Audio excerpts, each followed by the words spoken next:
Welcome back, dear listener, to another soft-spoken stroll through the shadows of the past.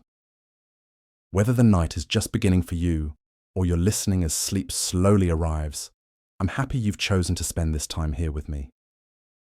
Let me know in the comments, are you listening from somewhere far and quiet, or in the heart of a busy city winding down? And if these calming explorations bring a sense of rest, please consider subscribing. There are countless more voices from the past still waiting to be heard. Now, I know what you're thinking. You've probably heard about the Irish potato famine before. Maybe you learned about it in school, or saw it mentioned in a movie. But here's what most people don't realize. The famine wasn't just about potatoes rotting in fields somewhere in the countryside. It was about what happened when that rural disaster crashed into Ireland's capital city like a tsunami of human misery.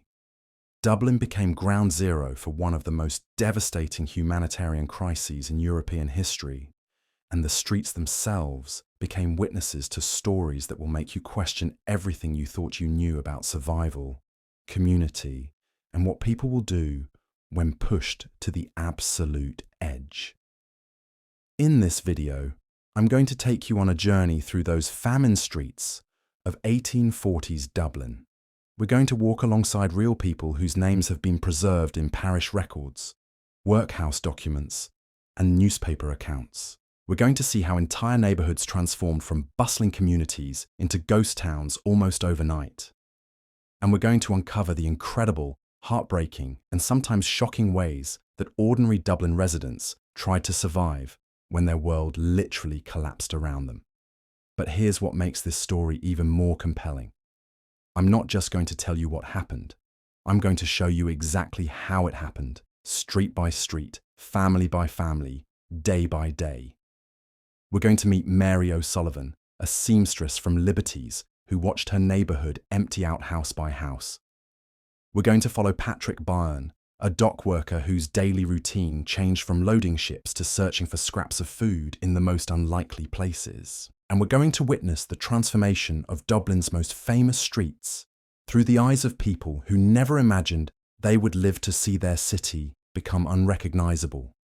What you're about to discover will change how you think about cities, about hunger, and about what happens when an entire society faces its darkest moment.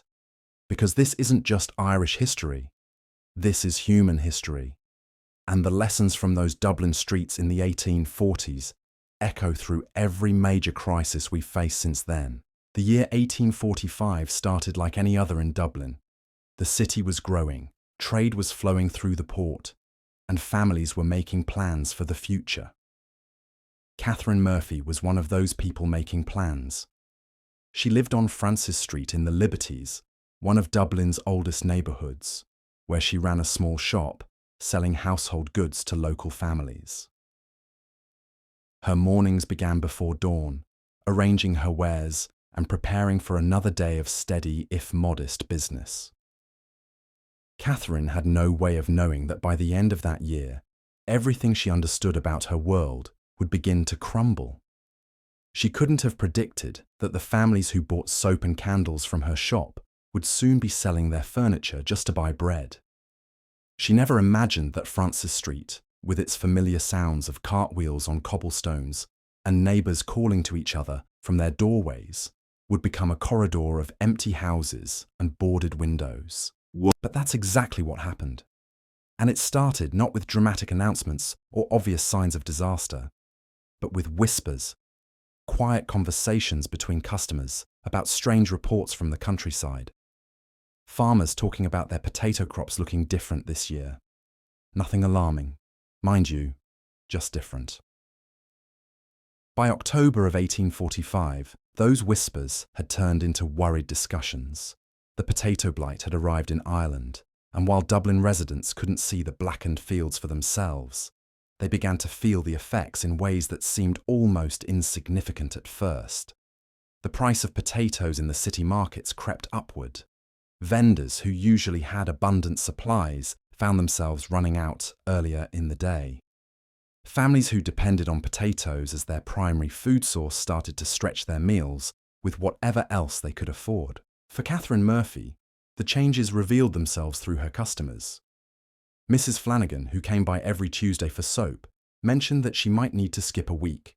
Young Tom Kelly, who usually bought tobacco for his father, apologized that they couldn't afford it this month. These weren't dramatic moments of crisis. They were the quiet adjustments that people make when times get a little harder, the kind of belt tightening that happens during any economic downturn. But this wasn't an ordinary economic downturn, and by the spring of 1846, even the most optimistic Dublin residents couldn't ignore what was happening around them. The stream of people arriving from rural areas had turned into a flood. Families, with everything they owned packed into cloth bundles, appeared on street corners, looking lost and desperate. They spoke of failed harvests, landlords demanding rent they couldn't pay, and entire villages where people had simply packed up and left. James Connolly was one of those rural refugees who found himself on Dublin's streets in early 1846. He had worked a small plot of land in County Meath, about 30 miles northwest of Dublin, where he grew potatoes to feed his family and pay his rent. When the blight struck his crops for the second consecutive year, James faced an impossible choice: watch his family starve in the countryside, or take them to Dublin where there might be work, food, or at least more options than the barren fields offered. The Dublin that James entered with his wife and 3 children was already straining under the weight of thousands of similar decisions. The city's population was swelling with desperate families, but the jobs and resources weren't growing to match.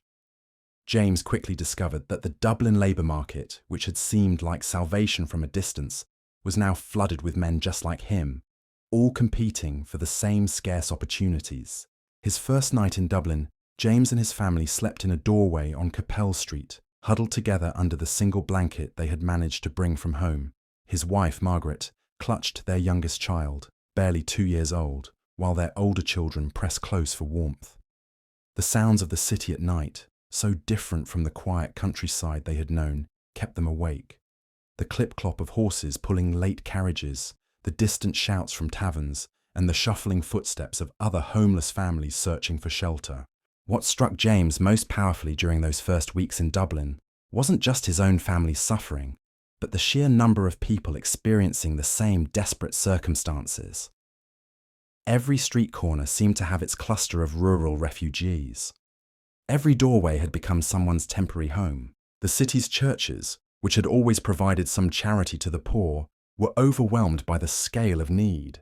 Father Michael O'Brien, the priest at St. Aldoan's Church, watched his parish transform before his eyes. He had served this community for 15 years, baptizing babies, marrying young couples, and comforting families during ordinary times of loss. But nothing in his experience had prepared him for what he witnessed starting in 1846. His church, which had always opened its doors to those in need, couldn't accommodate the crowds that gathered each morning hoping for food or shelter. Father O'Brien began keeping a journal during this period, and his entries reveal how quickly the crisis escalated beyond anyone's ability to manage it through traditional charity. In March 1846, he wrote about providing soup to perhaps 20 families per day. By June, that number had grown to over 200. By autumn, he stopped counting because the line of hungry people stretched around the block, and his small kitchen couldn't possibly serve them all. The priest's journal also captures something else: how the famine changed not just the circumstances of Dublin's residents, but their fundamental relationships with each other. Neighbours who had known each other for decades found themselves competing for the same resources. Shopkeepers who had extended credit during temporary hardships couldn't continue that generosity when half their customers couldn't pay. The social fabric that had held communities together began to fray under the pressure of widespread destitution. Take the case of the Byrne family, who had lived on Thomas Street for 3 generations. Patrick Byrne, the dock worker we mentioned earlier, had grown up knowing every family within a 6-block radius. His children played with the O'Connor's children. His wife borrowed sugar from Mrs. Walsh next door. and his elderly mother received help with her shopping from young people throughout the neighborhood. But as 1846 progressed, those relationships became strained by circumstances no one could control. When Patrick lost his job at the docks because trade was slowing down, he couldn't repay the money he had borrowed from his neighbor, Sean Murphy. When his wife Mary needed medicine for their sick daughter, she couldn't ask Mrs. Walsh for help because the Walsh family was struggling just as desperately. The informal networks of mutual aid that had always helped working-class Dublin families weather difficult times simply couldn't handle the scope of this crisis. By the winter of 1846, Dublin streets told a story that would have been unimaginable just 2 years earlier. Thomas Street, once lined with busy shops and filled with the sounds of commerce, had blocks where half the storefronts stood empty. The owners hadn't left because they wanted to. They had left because they couldn't afford rent, couldn't find customers, or couldn't obtain goods to sell. But the empty shops were just the beginning of the transformation. As families lost their ability to pay rent, entire buildings began to empty out. Landlords, facing their own financial pressures, evicted tenants who couldn't pay, but they couldn't find new tenants to replace them. The result was block after block of abandoned housing in neighborhoods that had thrived for generations. Mary O'Sullivan, the seamstress from Liberties we mentioned at the beginning, watched this transformation happen to her own street. In early 1846, she knew the names and stories of nearly everyone who lived within sight of her front door. By the end of that year, more than half of those families had either moved away, been evicted, or worse. The rhythm of her daily life, which had been punctuated by familiar faces and predictable interactions, became increasingly lonely and unpredictable. Mary's own circumstances illustrate how quickly stability could disappear during the famine years. As a skilled seamstress, she had always been able to earn enough money to pay her rent and buy food, even if she couldn't afford luxuries. But as the crisis deepened, fewer people could afford to have clothes mended or new garments made. The wealthy families who had provided her best customers began tightening their own budgets, while working-class families who had occasionally hired her services could no longer spare the money. By early 1847, Mary found herself making impossible calculations every morning. Should she spend her last few coins on thread to continue working, hoping a customer might come, or should she buy bread to quiet the hunger pangs that had become her constant companion?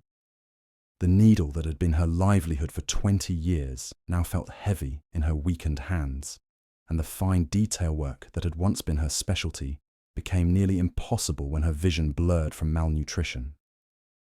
The streets outside her window on Francis Street had taken on an otherworldly quality, where once she had awakened to the sounds of children playing and vendors calling out their wares, now she heard something far more unsettling.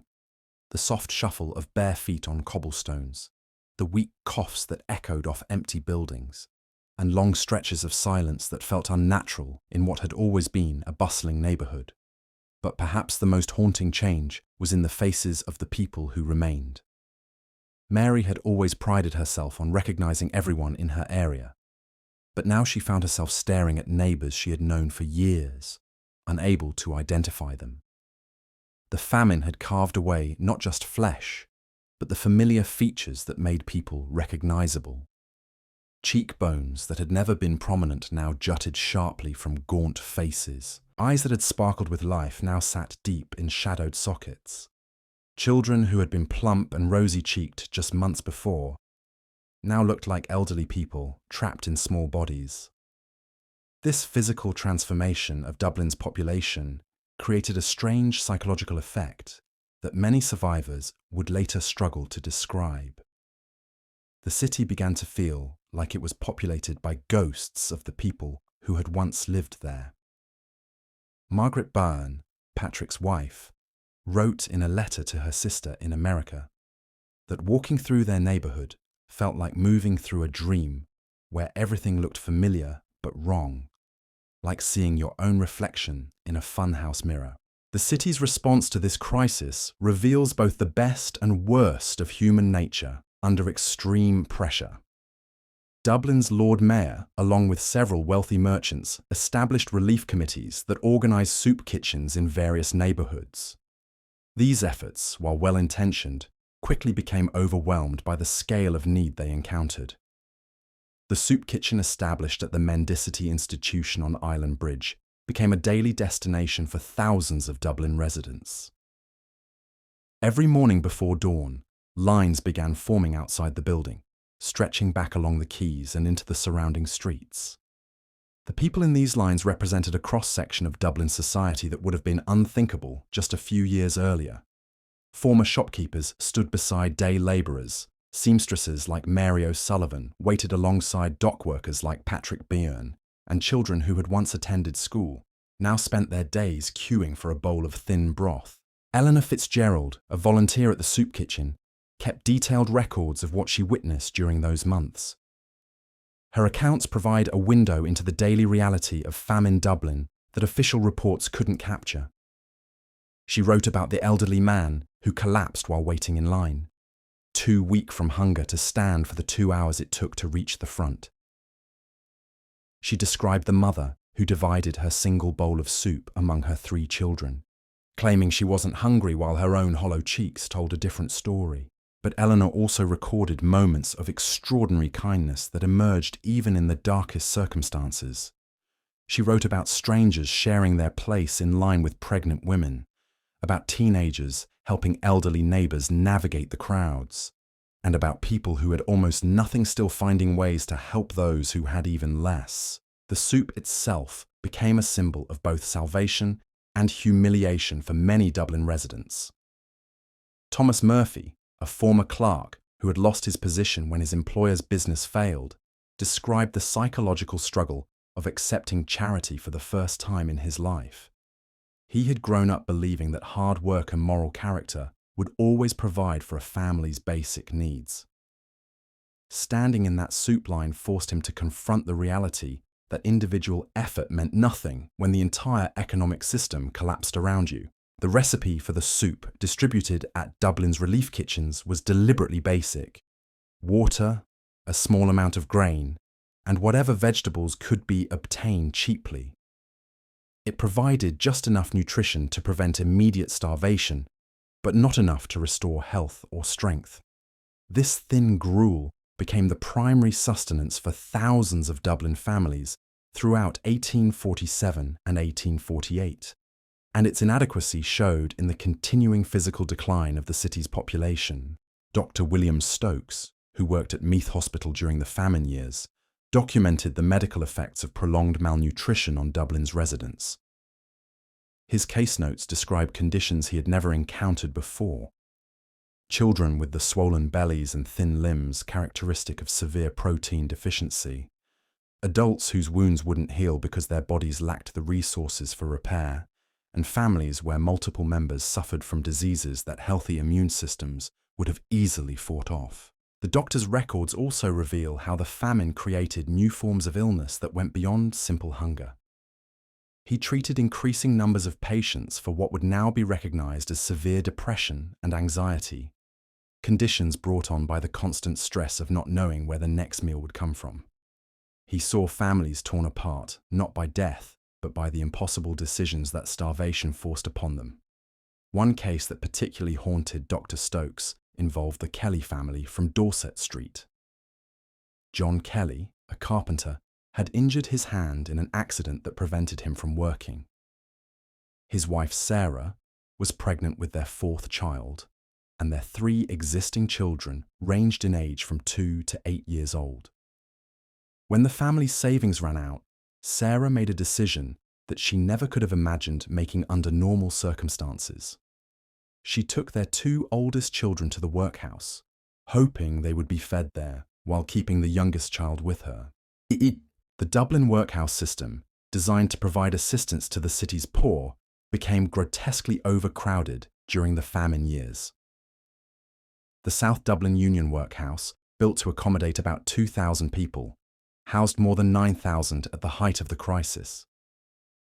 Families were separated by gender and age, meaning that mothers like Sarah Kelly might not see their children for weeks at a time, and never knew if the thin, sick-looking child they glimpsed across a crowded room was actually their own son or daughter. Inside the workhouse, conditions were deliberately harsh, based on the philosophy that relief should be less attractive than work. But during the famine, this approach became actively cruel. People who were already weakened by months of inadequate nutrition were expected to perform hard labor in exchange for meals that barely provided subsistence-level calories. The workhouse diet consisted primarily of stirabout, a thin oatmeal porridge, served twice a day with occasional additions of bread or vegetables. Catherine Walsh, who entered the workhouse with her 3 children in late 1847, later described the experience as a descent into a kind of living hell. Families were broken apart at the entrance, with men sent to one section, women to another, and children divided by age into separate dormitories.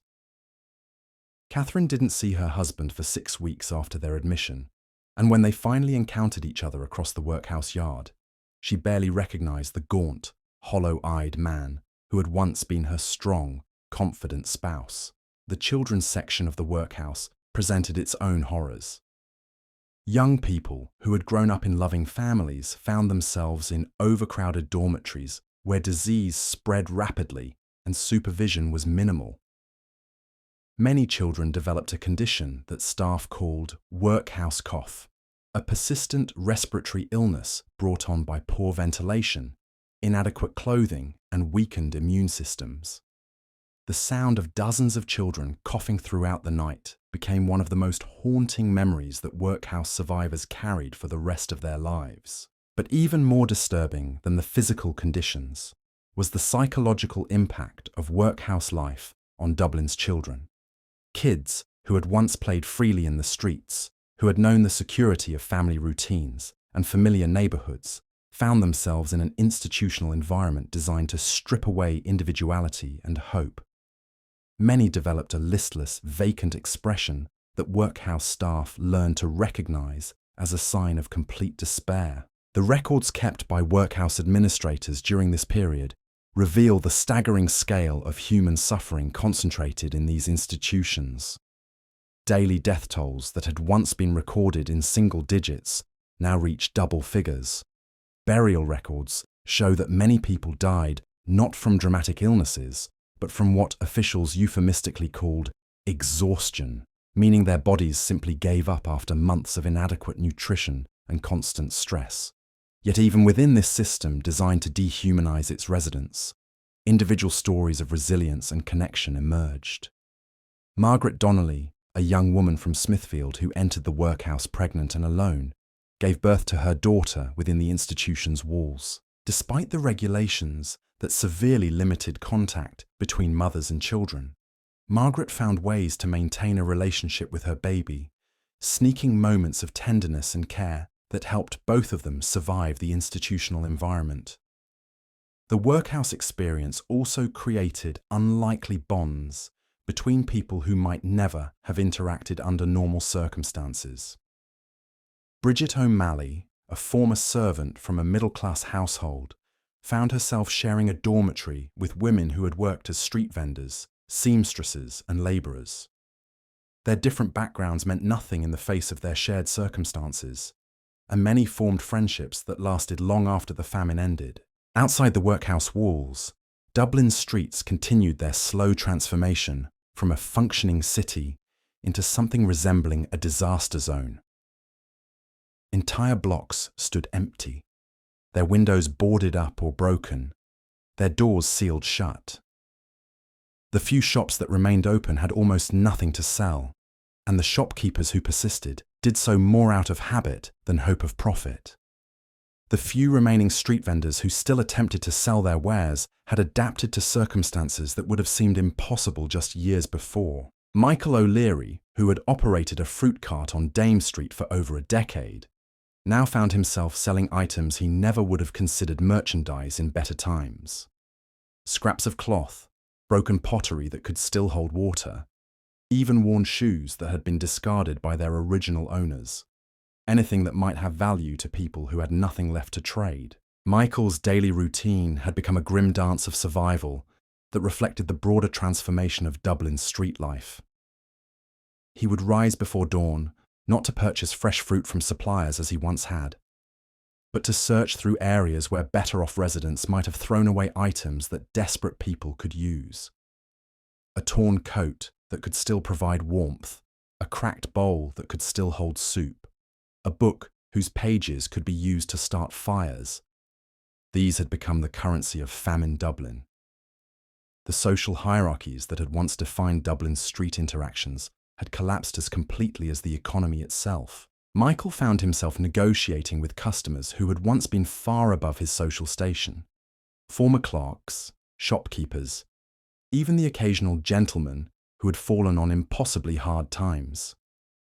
Mrs. Elizabeth Hartwell, who had once employed a cook and a housemaid, now haggled with Michael over the price of a dented tin cup, counting out her coins with the careful attention of someone who knew that every penny might mean the difference between eating and going hungry another day.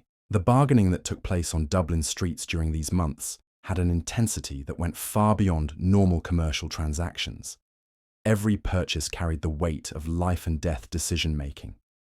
When Sarah Flanagan approached Michael's cart with her 2 young sons, she spent nearly 20 minutes examining a small pot, turning it over in her hands, checking for holes, calculating whether it was worth the precious coins she had earned by selling her wedding ring the week before. But it wasn't just the individual transactions that revealed how profoundly Dublin had changed. It was the sounds of the streets themselves. The familiar calls of vendors advertising their wares had been replaced by quieter, more desperate pleas. Instead of fresh fish or hot pies, the few remaining sellers called out, "Good shoes, cheap," or "warm clothing," in voices that carried an undertone of personal desperation. Even more noticeable was what wasn't heard. The laughter of children playing in the streets had virtually disappeared. The casual conversations between neighbours that had once filled the air with a constant hum of social interaction had dwindled to hurried, whispered exchanges about where food might be found or which landlords might accept partial rent payments. The clatter of cartwheels on cobblestones, once so common that it formed a kind of urban rhythm, now occurred so infrequently that people would look up from whatever they were doing when they heard it, wondering what goods might be passing by. James Maguire, who worked as a night watchman for one of the few businesses still operating in the city centre, kept an informal record of what he observed during his long, solitary walks through Dublin's empty streets. His notes, written on scraps of paper and later compiled by his daughter, provide a unique perspective on how the famine transformed the city during its darkest hours. In the early months of 1847, James wrote about encountering families who had been evicted from their homes but had nowhere else to go. They would huddle in doorways or under the archways of buildings, trying to create some semblance of shelter from whatever materials they could find. A few wooden crates arranged as walls, a piece of canvas stretched overhead, a small fire built from broken furniture or scraps of wood. These became the architecture of survival for people who had once lived in proper homes with real addresses. What struck James most powerfully was how these makeshift settlements developed their own informal social structures. Families who found themselves in similar circumstances began to share resources and responsibilities in ways that echoed the neighbourhood networks that had once existed in more stable times. Mrs. Margaret Doyle, who had been evicted from her rooms on Kevin Street, became a kind of unofficial leader among the dozen or so families who had gathered near Christchurch Cathedral. She organised schedules for tending the communal fires, mediated disputes over scarce resources, and kept track of which children belonged to which families, when hunger and exhaustion made it difficult for parents to maintain constant vigilance. The children in these street communities adapted to their circumstances with a resilience that both amazed and heartbroke the adults around them. Young Patrick Doyle, Margaret's 8-year-old son, became expert at finding small pieces of coal that had fallen from delivery carts, while his 6-year-old sister Mary learned to identify which restaurants might have scraps of food they would give away at the end of the day. These children developed skills that would have been unimaginable for their age group under normal circumstances, but they also lost the carefree innocence that childhood should have provided. James Maguire's notes also document how the city's animals suffered alongside its human residents. Dublin streets had always been home to countless dogs and cats, most of them strays, but some belonging to families who could no longer afford to feed them. As the famine deepened, these animals began to disappear, not because they had wandered away, but because desperate people had begun to see them as potential sources of food. The moral boundaries that had once seemed absolute began to blur when survival itself was at stake. Thomas Kelly, a devoutly religious man who had never missed Sunday Mass at St. Patrick's Cathedral, found himself stealing vegetables from a merchant's cart when his youngest daughter hadn't eaten in 3 days.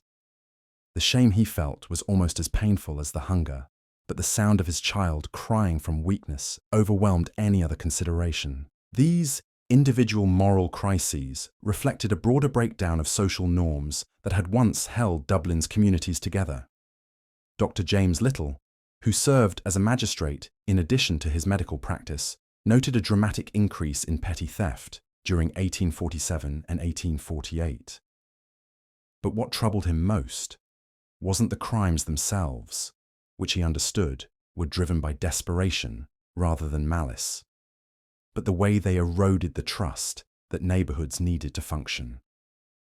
When anyone might be forced to steal to survive, neighbors began to view each other with suspicion rather than solidarity. Shopkeepers who had once known their customers for decades started watching them carefully for signs of potential theft.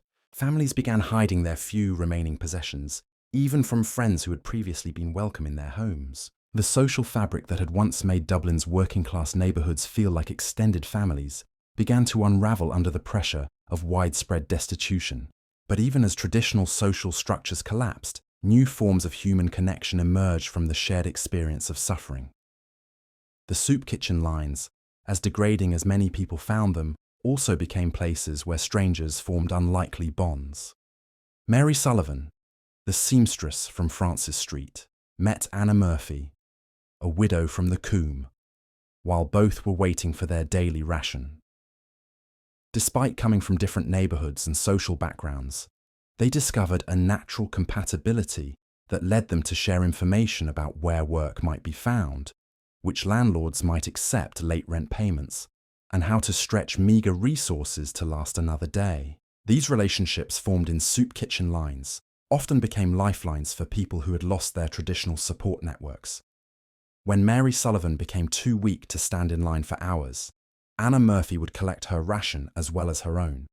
When Anna's shoes fell apart completely, Mary used her sewing skills to patch them back together with scraps of leather and cloth. Their friendship, born from mutual desperation, demonstrated how human connection could flourish even in the most dehumanizing circumstances. The churches of Dublin played a complex role during these months of crisis.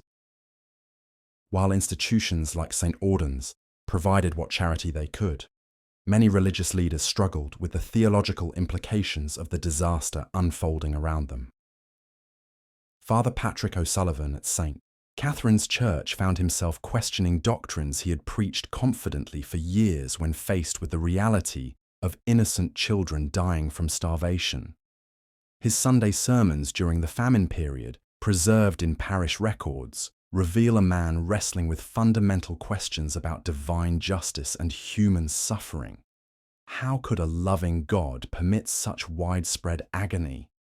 What did it mean to trust in providence when providence seemed to have abandoned an entire population?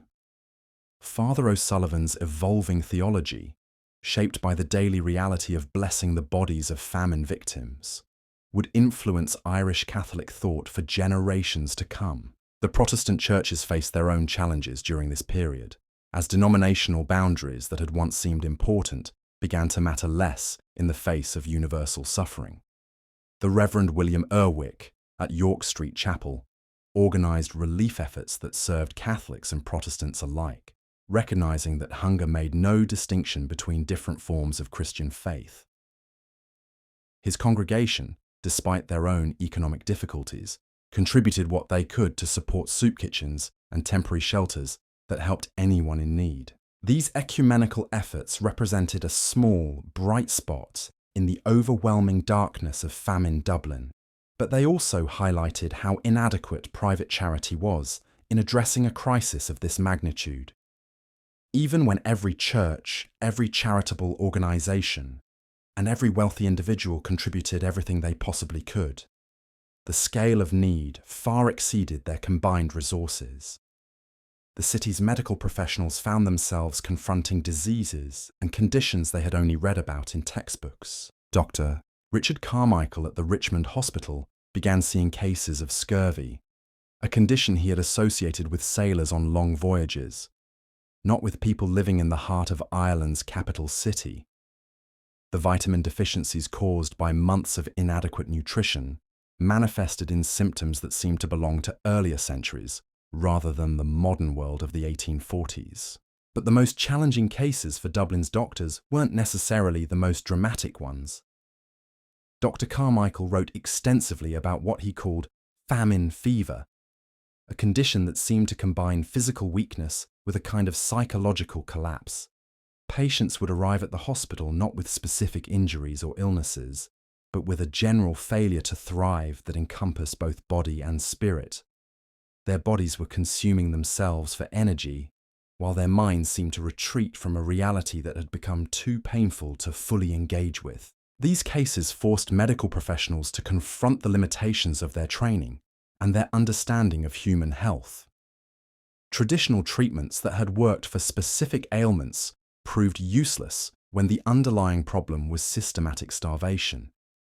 Dr. Carmichael found himself prescribing rest and nutrition to patients who had nowhere to rest and no access to adequate food, recommendations that felt almost mockingly inadequate given the circumstances. The hospital records from this period also document how the famine affected not just individual health, but family relationships in ways that would have lasting consequences. Children who survived severe malnutrition often suffered developmental delays that affected their ability to learn and work in later life. Pregnant women who gave birth during the worst months of the famine delivered babies who were underweight and vulnerable to infections that healthy newborns would have easily survived. Perhaps most tragically, the medical records show how the famine broke apart families not through death, but through the impossible choices that parents were forced to make. When resources could only support some members of a household, mothers and fathers had to decide which children had the best chance of survival, which family members were strong enough to work and therefore worth feeding, and which relatives might be better off in institutional care despite the horrors of workhouse life. Dr. Carmichael's case notes include the story of the Brennan family from Aungier Street, where the father, Martin, made the devastating decision to send his elderly mother to the workhouse so that her share of the family's scarce food could go to his youngest children. The medical records show that the grandmother died within a month of entering the workhouse, but they also show that Martin's 3 children survived the famine, a trade-off that haunted him for the rest of his life, but probably saved his family line from extinction. These individual tragedies, multiplied across thousands of Dublin families, created a generation of survivors who carried profound psychological scars alongside their physical ones. The children who lived through the famine years developed a relationship with food, security, and trust that would shape their entire approach to life. Many became obsessive about storing food, even decades later when they had achieved financial stability. Others developed an almost pathological fear of debt or financial risk, having seen how quickly prosperity could disappear. The streets of Dublin during the winter of 1847 to 1848 presented scenes that challenged every assumption about urban civilization and human society. Entire blocks stood empty, their windows dark, their doorways sealed. The few people who ventured out moved with the slow, careful gait of those who had learned to conserve every ounce of energy. Conversations, when they occurred at all, were conducted in whispers, as if speaking too loudly might somehow make their circumstances even worse. Yet within this landscape of desolation, small acts of kindness and connection continued to occur. These moments of humanity, A stranger sharing a crust of bread, neighbours taking turns caring for each other's children, young people helping elderly residents navigate the treacherous streets, represented the stubborn persistence of social bonds even under the most extreme pressure. The story of Famine Dublin is ultimately a story about the limits of individual resilience and the necessity of collective action. It reveals how quickly the social structures that we take for granted can collapse when basic needs aren't met. But it also demonstrates the remarkable capacity of human beings to find ways to support each other even in the most desperate circumstances. As 1848 approached, the worst of the immediate crisis was beginning to pass.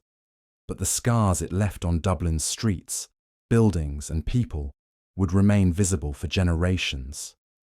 The empty buildings would eventually be reoccupied, the soup kitchens would close, and the workhouses would return to their more manageable pre-famine populations.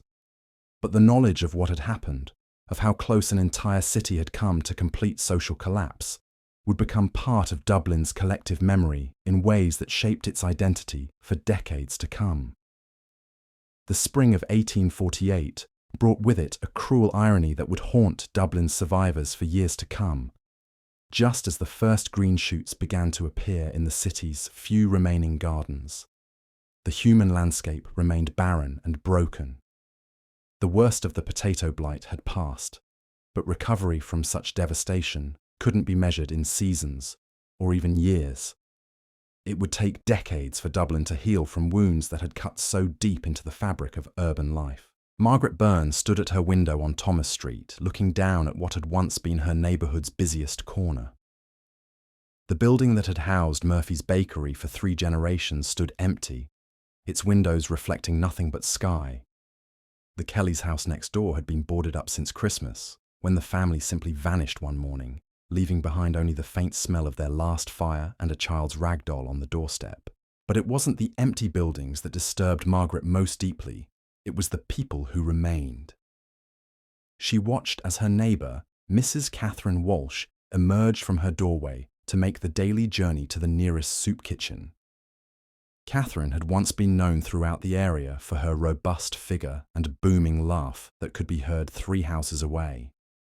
Now she moved like a shadow of her former self, her dress hanging loose on a frame that seemed to shrink a little more each day. What Margaret couldn't have known was that Catherine was fighting a battle that went far beyond physical hunger. Each morning, as she prepared for another day of standing in line for watery broth, Catherine would catch sight of herself in the cracked mirror above her washbasin and struggle to recognize the woman staring back at her. The face in the mirror had sharp cheekbones where there had once been soft curves, hollow temples where there had once been fullness, and eyes that seemed too large for the gaunt features that surrounded them. Catherine's transformation wasn't unique. Throughout Dublin, the famine had literally reshaped the human landscape, creating a population of people who looked like strangers, even to themselves.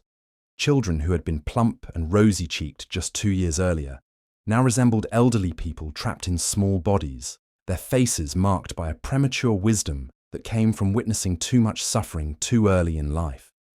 Young Timothy O'Brien, who had just turned 10 years old, exemplified this tragic acceleration of childhood into something harder and more knowing.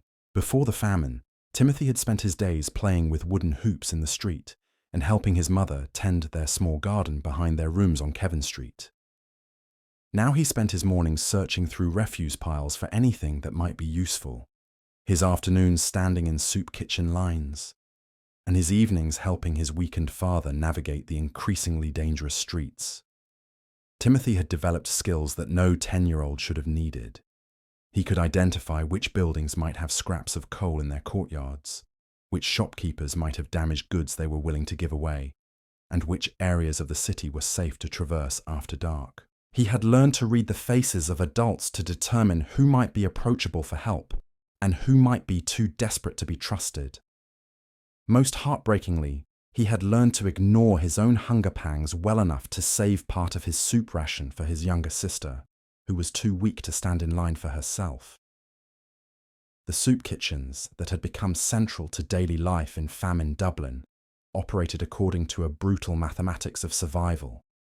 The Mendicity Institution, which served as the largest distribution point in the city, calculated that they could provide approximately 1 pint of thin broth per person per day.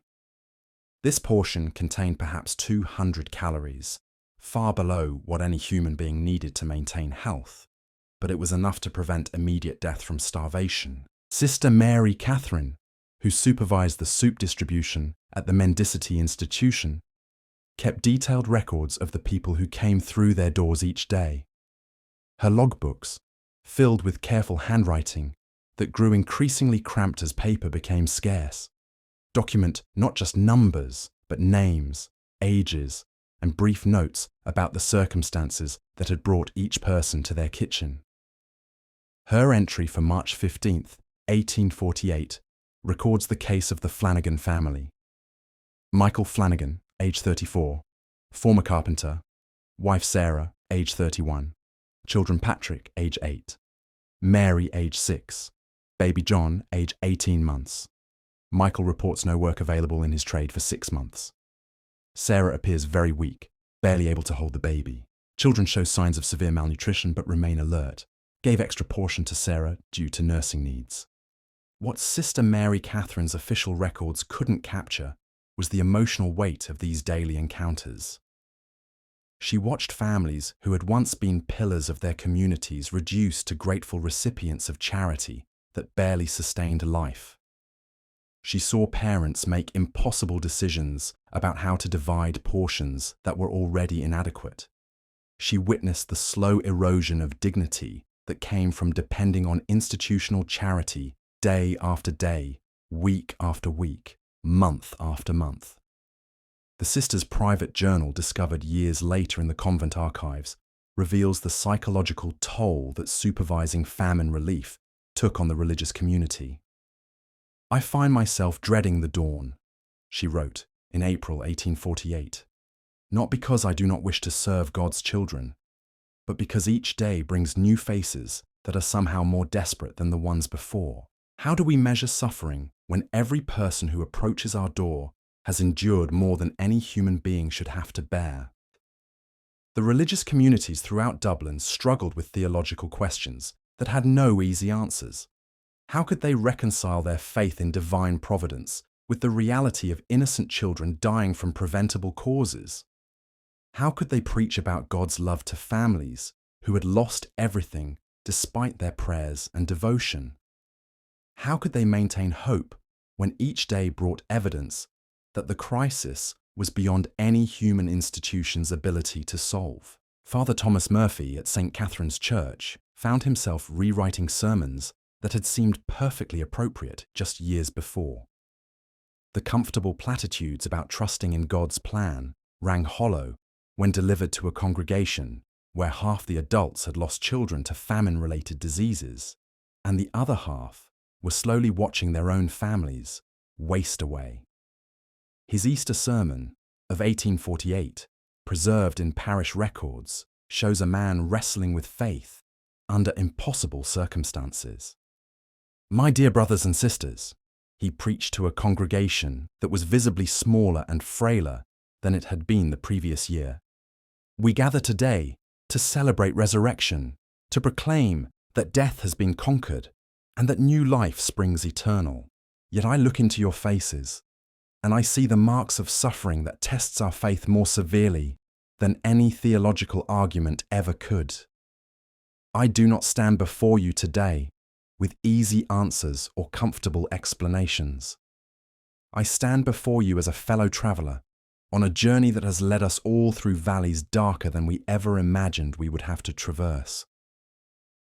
The sermon continued with a raw honesty that was unusual for its time. Perhaps our resurrection this year is not the dramatic rising from death that we read about in Scripture. Perhaps our resurrection is the simple act of rising each morning to face another day when rising seems impossible. Perhaps our resurrection is the stubborn persistence of love in families that share their last crust of bread.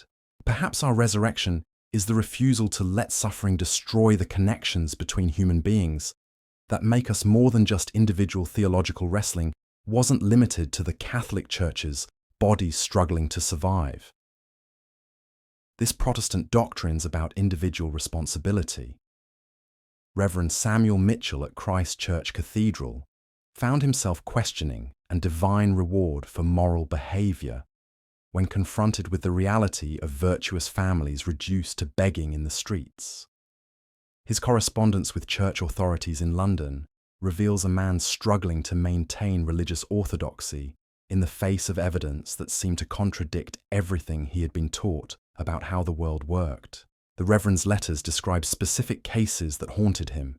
The O'Sullivan family, who had been regular church attendees and generous contributors to charity before the famine, now reduced to sleeping in church doorways because they had been evicted from their home. The widow, Mrs. Elizabeth Murphy, who had spent decades caring for elderly neighbours and orphaned children, now too weak from hunger to care for herself. The young couple, John and Mary Kelly, who had married in his church just 3 years earlier, full of hope and plans for the future, now separated because the workhouse system divided families, and they had nowhere else to turn for help. These individual tragedies forced religious leaders throughout Dublin to confront uncomfortable questions about the relationship between faith and social action. Was it enough to pray for the suffering and offer spiritual comfort? Or did their religious obligations extend to challenging the political and economic systems that had created such widespread devastation? Was patience in the face of injustice a virtue, or was it a form of complicity with forces that perpetuated human misery? Dr. William Stokes at Meath Hospital found himself grappling with similar questions from a medical perspective. His training had taught him to treat individual patients with specific ailments, but the famine presented him with a public health crisis that couldn't be addressed through traditional medical interventions. No amount of clinical skill could cure starvation when the underlying problem was the absence of food. No pharmaceutical remedy could treat the despair that came from watching one's children slowly waste away. Dr. Stokes began keeping detailed case studies during this period, not just of individual patients, but of families and entire neighbourhoods. His records show how malnutrition affected different age groups in distinct ways. Elderly people, like 67-year-old Patrick McMahon from Dorset Street, often died not from dramatic illnesses, but from what the doctor described as a general failure of all bodily systems simultaneously.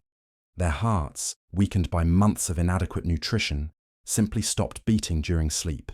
Middle-aged adults, like 42-year-old Mary Connolly from the Liberties, developed what Dr. Stokes termed famine edema, a condition where the body retained water in a desperate attempt to maintain blood volume, despite the lack of adequate protein in their diet. These patients would develop swollen legs and abdomens that made them appear almost healthy from a distance, but the swelling masked severe muscle wasting underneath. The children presented the most heartbreaking cases. Dr. Stokes documented how prolonged malnutrition affected their development in ways that would have lifelong consequences. 8-year-old Bridget Murphy, brought to the hospital by her desperate mother, showed signs of rickets so severe that her legs had begun to bow under her own weight.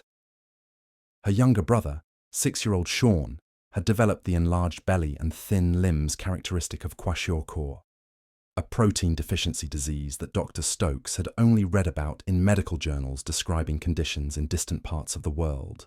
But perhaps the most disturbing cases were the children who showed no obvious physical symptoms but had retreated into a kind of psychological hibernation. These young people, like 10-year-old Catherine Walsh from Thomas Street, would sit for hours without speaking, their eyes focused on something beyond their immediate surroundings. They responded to questions with single words or gestures, as if the effort of normal communication was too exhausting for their depleted systems to sustain. Dr. Stokes's notes reveal his growing understanding that the famine was creating medical conditions that went far beyond simple hunger. The chronic stress of not knowing where the next meal would come from had physiological effects that he was only beginning to understand. Adults developed digestive problems that persisted long after adequate food became available again. Children showed delayed healing from minor injuries that healthy immune systems would have repaired quickly. Entire families seemed to age years in the span of months. The doctor's records also document how the famine affected social relationships in ways that had medical consequences. He treated increasing numbers of patients for injuries sustained in fights over food or resources. He saw families where domestic violence had escalated as the stress of survival strained relationships beyond their breaking point. He encountered children who had been abandoned not out of lack of love, but because their parents believed that institutional care offered better chances of survival than remaining with families who couldn't provide adequate nutrition. One case that particularly troubled Dr. Stokes involved the Brennan family from Angier Street. The father, Thomas Brennan, brought his wife Ellen to the hospital suffering from what appeared to be severe depression. Ellen had stopped eating, stopped speaking, and spent most of her time staring at the wall in their single room. When Dr. Stokes investigated further, he learned that Ellen had been forced to choose which of her 3 children to feed when their resources ran out. She had chosen to give the available food to her youngest child, a 2-year-old daughter, while her older children, ages 6 and 8, went without. Both older children had died within a week of each other, and Ellen had been unable to function normally since their deaths. This case forced Dr. Stokes to confront the reality that the famine was creating forms of trauma that medicine had no tools to address. Ellen Brennan wasn't suffering from a disease that could be treated with medications or surgical procedures. She was experiencing a normal human response to an abnormal situation, but her response was preventing her from caring for her surviving child and threatened to destroy what remained of her family. The doctor's growing understanding of these psychological dimensions of famine led him to begin collaborating with religious leaders and social workers in ways that were unusual for the medical profession of his era. He recognized that healing from the trauma of the famine years would require not just adequate nutrition and medical care, but also spiritual support and community rebuilding that went far beyond what any individual doctor or hospital could provide.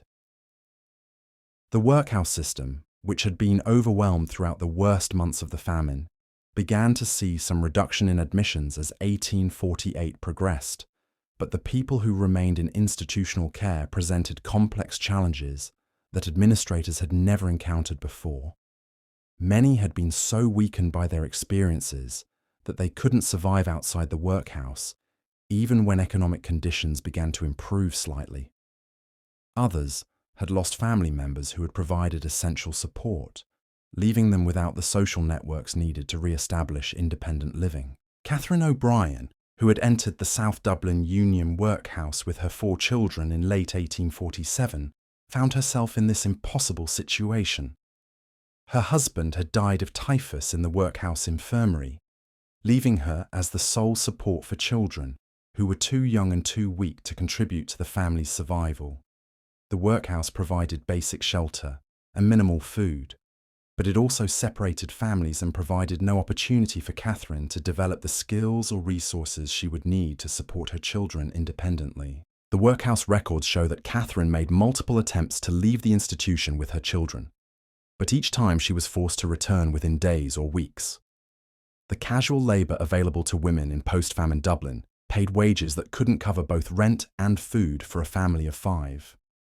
The skills Catherine had possessed before the famine, managing a household, caring for children, maintaining a garden, had no market value in an economy where basic survival consumed all available resources. Her situation was replicated throughout Dublin by hundreds of other women who found themselves trapped between the dehumanizing conditions of institutional care and the impossibility of independent survival in a city where economic recovery was proceeding much more slowly than anyone had hoped.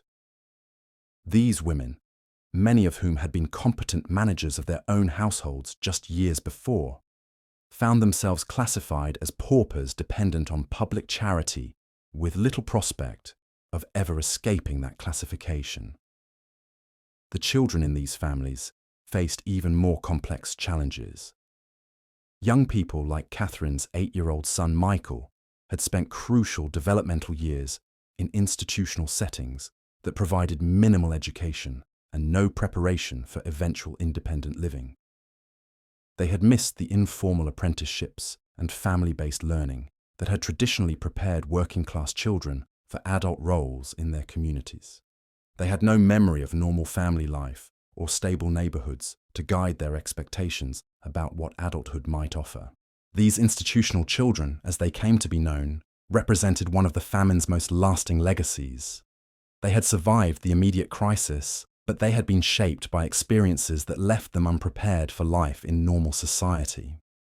Many displayed behavioral problems that reflected their adaptation to workhouse life: aggressive competition for resources, difficulty forming trusting relationships, and a kind of emotional numbing that protected them from disappointment, but also prevented them from fully engaging with opportunities for connection and growth. The few teachers who worked within the workhouse system during this period left records that document how profoundly the famine had affected children's ability to learn and develop normally. Margaret Sullivan, who taught basic literacy to workhouse children, noted that students who would have been considered bright and capable under normal circumstances now struggled with concentration and memory problems that seemed to stem from prolonged malnutrition and chronic stress. Her teaching notes described children who would fall asleep during lessons not from lack of interest, but from the exhaustion that came from bodies that were still recovering from months of inadequate nutrition.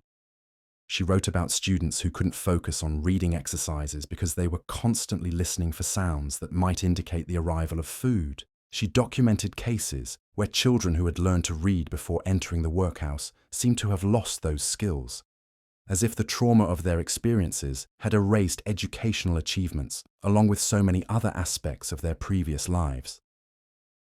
The streets of Dublin in mid-1848 bore witness to the slow, painful process of recovery from collective trauma.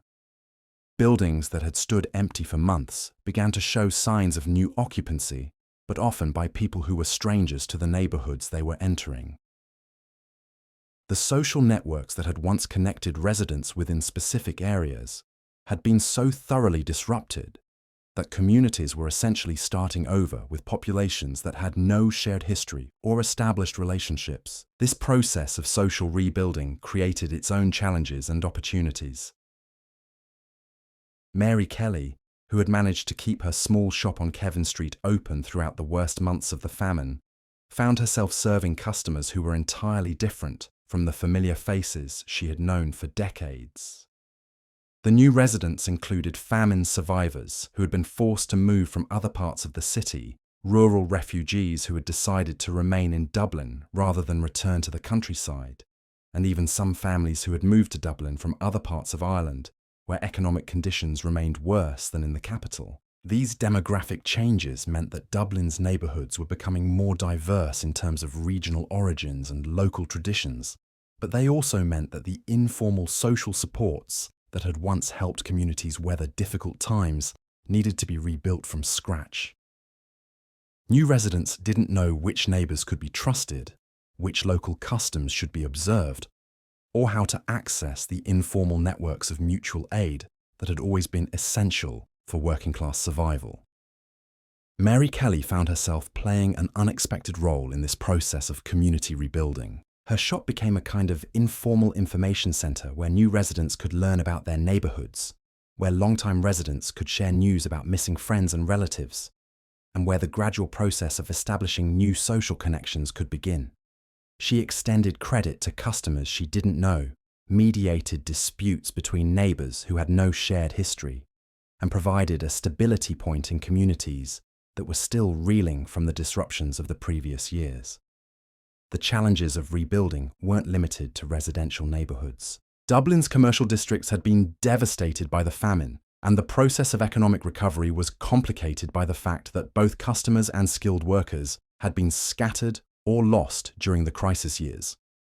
James Murphy, who had operated a small carpentry shop on Dame Street before the famine, returned to find his tools stolen, his workshop occupied by homeless families, and most of his former customers either dead, emigrated, or too impoverished to afford his services. James's attempts to restart his business illustrate the complex challenges that faced all of Dublin's surviving entrepreneurs during this period. He had saved enough money before the famine to eventually reclaim his workshop space and replace his stolen tools, but he discovered that the market for his skills had fundamentally changed. The families who had once hired him to build furniture or repair their homes now lived in single rooms and owned almost no possessions that required maintenance. The middle-class customers who had provided his steadiest income had either left Dublin entirely or had their own finances so damaged by the economic disruption that they couldn't afford non-essential expenses. James was forced to adapt his skills to serve a population with entirely different needs from those he had served before the famine. Instead of crafting new furniture, he found himself repairing salvaged items that families had managed to preserve through the worst months. Instead of building custom cabinets for prosperous households, he constructed simple shelving and storage solutions for families who were gradually accumulating possessions again, after losing everything. Instead of working with quality materials to create items designed to last for generations, he learned to work with whatever wood and hardware could be obtained cheaply or salvaged from demolished buildings. This adaptation process was repeated throughout Dublin's economy as surviving businesses and workers discovered that recovery didn't mean returning to pre-famine conditions, but rather creating entirely new economic relationships adapted to the changed circumstances and reduced resources of post-famine society. The city that emerged from the famine years was recognizably Dublin, but it was also fundamentally different from the city that had existed before 1845. The physical landscape bore permanent scars from the famine years. Buildings that had been abandoned during the crisis and then reoccupied often showed signs of the damage they had sustained during the months when no one had been able to maintain them. Roofs that had leaked during the harsh winter of 1847 to 1848 had caused water damage that was visible years later. Windows that had been broken and boarded up had left their structures weakened and less weatherproof than they had been originally. But the most lasting changes were in the human landscape. The population that remained in Dublin after the famine had been tested by experiences that left permanent marks on their understanding of security, community, and the future. Adults who had lived through the famine years developed habits and attitudes that reflected hard-learned lessons about the fragility of prosperity and the importance of maintaining resources for emergencies that might never come, but that could never be entirely dismissed as impossible. Children who had grown up during the famine carried even deeper psychological imprints from their experiences. They had learned to view the world as fundamentally unpredictable and potentially dangerous, where security could disappear overnight, and where individual survival might depend on making choices that violated normal moral standards. These children, as they grew into adults, would rebuild Dublin's social institutions, but they would do so with an understanding of human nature and social fragility that previous generations had never needed to develop. The Dublin that emerged from the famine years would become a city marked by both resilience and wariness, by strong community bonds forged through shared suffering, and by an undercurrent of anxiety that reflected the knowledge of how quickly civilization could collapse when its basic foundations were threatened. The streets that had witnessed such profound human suffering would eventually bustle with life again, but they would never again seem quite as secure or predictable as they had in the years before the hunger came to town. The memories that Dublin's famine survivors carried with them weren't just personal tragedies. They were collective wounds that would shape the city's character for generations to come. As 1848 turned into 1849, the immediate crisis had passed, but the psychological aftermath was only beginning to reveal itself in ways that no one had anticipated. Ellen Doyle discovered this when she attempted to return to what had once been her normal routine. Before the famine, Ellen had worked as a laundress for several middle-class families in the Rathmines area, walking the 2 miles from her home in the Liberties each morning with a spring in her step and a song on her lips. She had taken pride in her work. In the crisp whiteness of the linens, she returned to her customers, in the reliable income that had allowed her family to live comfortably, if not luxuriously. But when Ellen tried to resume her work in early 1849, she found that her hands shook uncontrollably whenever she approached a wash basin filled with water. The sight of soapsuds brought back visceral memories of the thin, watery broth that had kept her family alive for months. The sound of water splashing reminded her of the tears she had shed over her eldest son's grave in Glasnevin Cemetery. Tasks that had once been automatic and satisfying now required tremendous mental effort just to complete. Ellen's customers, many of whom had weathered the famine years with their own resources intact, initially showed patience with her struggles. Mrs. Margaret Whitfield, who lived in a comfortable house on Rathmines Road, had always appreciated Ellen's reliable service and cheerful disposition. But as weeks passed, and Ellen's work remained inconsistent, sometimes excellent, sometimes so poor that items had to be re-washed, Mrs. Whitfield faced her own difficult decision about whether to continue employing someone whose trauma was affecting their ability to perform their duties. This dynamic played out across Dublin in countless variations as famine survivors attempted to reintegrate into a working world that expected them to function as if nothing had happened. Employers who had their own businesses to maintain couldn't always accommodate workers whose concentration wandered, whose hands trembled, or who would suddenly stop working when certain sounds or smells triggered memories they couldn't control. Patrick Flanagan experienced this problem from the other direction. His small bakery on Thomas Street had somehow survived the famine years, partly because he had managed to obtain grain through connections he had developed over decades in the trade, and partly because he had been willing to extend credit to customers who couldn't pay immediately, but might be able to settle their debts when conditions improved. As recovery began, Patrick found himself in the position of having to decide which of his former customers he could afford to serve again. Many of the people who approached his shop in 1849 were clearly still struggling with the after-effects of prolonged malnutrition. They would count and recount their coins multiple times before making purchases, their hands visibly shaking as they handled money. They would stare at his display of bread as if they couldn't quite believe it was real and available for purchase. Patrick wanted to help everyone who came to his door, but he also had to maintain a business that could support his own family and continue serving the community. When Mrs. Catherine Murphy approached his counter with her 3 children in tow, all of them still showing the gaunt faces and hollow eyes that marked famine survivors, Patrick faced the kind of moral calculation that had become routine in post-famine Dublin. Mrs. Murphy had been a regular customer before the crisis, always paying promptly and often purchasing extra items for elderly neighbours who couldn't make the trip to the bakery themselves. But she had accumulated a substantial debt during the worst months of the famine, when Patrick had continued providing bread to her family even when they couldn't pay. Now she stood in his shop with a few coins in her palm, asking if she could purchase a single loaf and promising to pay something toward her outstanding balance as soon as her husband found steady work. Patrick's decision to give her the bread and forgive a portion of her debt was both an act of individual kindness and a recognition that Dublin's recovery would require countless such acts of flexibility and mutual support.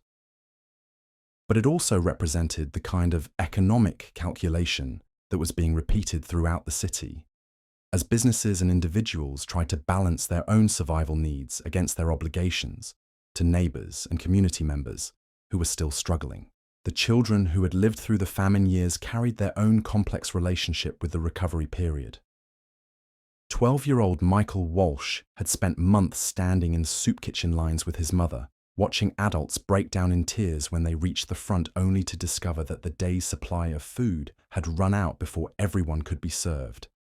He had seen grown men fight over scraps of bread, had watched his own father grow so weak that he could barely walk, and had learned to sleep through the sounds of people dying in nearby tenements. Now, in 1849, Michael's family had managed to secure a small room on Kevin Street. His father had found occasional work loading ships at the docks, and there was usually enough food to prevent the gnawing hunger that had been his constant companion for so long. But Michael found that he couldn't adjust to this relative security. He would wake up in the middle of the night, convinced that the improvement in their circumstances had been a dream, and that morning would bring the return of empty cupboards and desperate searches for food. Michael had developed habits during the famine years that served him well during the crisis, but now marked him as different from other children his age. He could identify edible plants growing in vacant lots, could calculate exactly how small portions could be divided to make them last longer, and could remain perfectly still and quiet for hours at a time when circumstances required it. But he had also lost the ability to play carelessly, to waste food, or to trust that tomorrow would bring adequate resources to meet his family's needs. His mother, Sarah Walsh, recognized these changes in her son and worried about their long-term implications. Michael had become intensely protective of any food that came into their home, sometimes hiding pieces of bread or potatoes in his clothing, even when there was no immediate threat of scarcity. He would watch strangers with a wariness that seemed inappropriate for a child, constantly evaluating whether they represented potential competition for resources or possible sources of help. Sarah's own relationship with the recovery period was equally complex. She was profoundly grateful that her family had survived when so many others had not, but she also felt guilty about that survival, as if their relative good fortune somehow came at the expense of neighbours who had been less lucky. She found herself unable to enjoy simple pleasures, a warm meal, a comfortable bed, a moment of leisure, without thinking about friends and relatives who would never experience such comforts again. The social dynamics of post-famine Dublin were further complicated by the return of people who had left the city during the worst months and were now attempting to reclaim their places in communities that had been fundamentally changed by their absence. Thomas Kelly had left Dublin in early 1847 with his wife and 2 children, using the last of their savings to travel to Liverpool, where his brother had promised to help him find work. The family had spent 18 months in England, living in crowded conditions and working long hours for wages that barely covered their basic needs. But they had avoided the worst effects of the famine. When Thomas returned to Dublin in late 1848, he expected to find his old neighbourhood changed but recognisable. Instead, he discovered that the community he had known for most of his adult life had essentially ceased to exist. The families who had been his closest friends were scattered or dead. The shop where he had bought his daily newspaper was boarded up. The pub where he had spent his Sunday afternoons was now occupied by strangers who had never heard of the people who had once gathered there regularly. Thomas's attempts to re-establish himself in his former community were complicated by the fact that the people who had remained in Dublin during the famine years viewed him with a mixture of envy and resentment. They were glad that his family had escaped the worst of the suffering, but they also felt that he couldn't truly understand what they had endured. The shared experience of survival had created bonds among the people who had stayed, bonds that excluded those who had left even for understandable reasons. This division between those who had stayed and those who had left became one of the defining social dynamics of post-famine Dublin. It was particularly evident in the workplace, where returning emigrants often found that the informal networks that had once helped people find employment had been replaced by new relationships forged during the crisis years. Thomas discovered that jobs he might have easily obtained before the famine were now controlled by groups of men who had supported each other through the worst months and who naturally favoured their own members when opportunities arose. The city's religious institutions struggled with similar dynamics as they attempted to serve communities that had been fundamentally altered by the famine experience. Father James O'Connor at St. Patrick's Cathedral found that his parish roles bore little resemblance to the community he had served just 4 years earlier. Many of his most faithful parishioners had died or emigrated, while others had simply stopped attending services after losing faith in divine providence during the worst months of the crisis. The new parishioners who had taken their place came from different backgrounds and brought different expectations to their religious practice. Rural families who had moved to Dublin during the famine years often practiced a more informal, emotional style of worship that contrasted with the more reserved traditions of urban Catholic parishes, Families who had survived by accepting help from Protestant relief organizations sometimes felt conflicted about maintaining strict denominational boundaries when those boundaries had seemed less important during times of desperate need.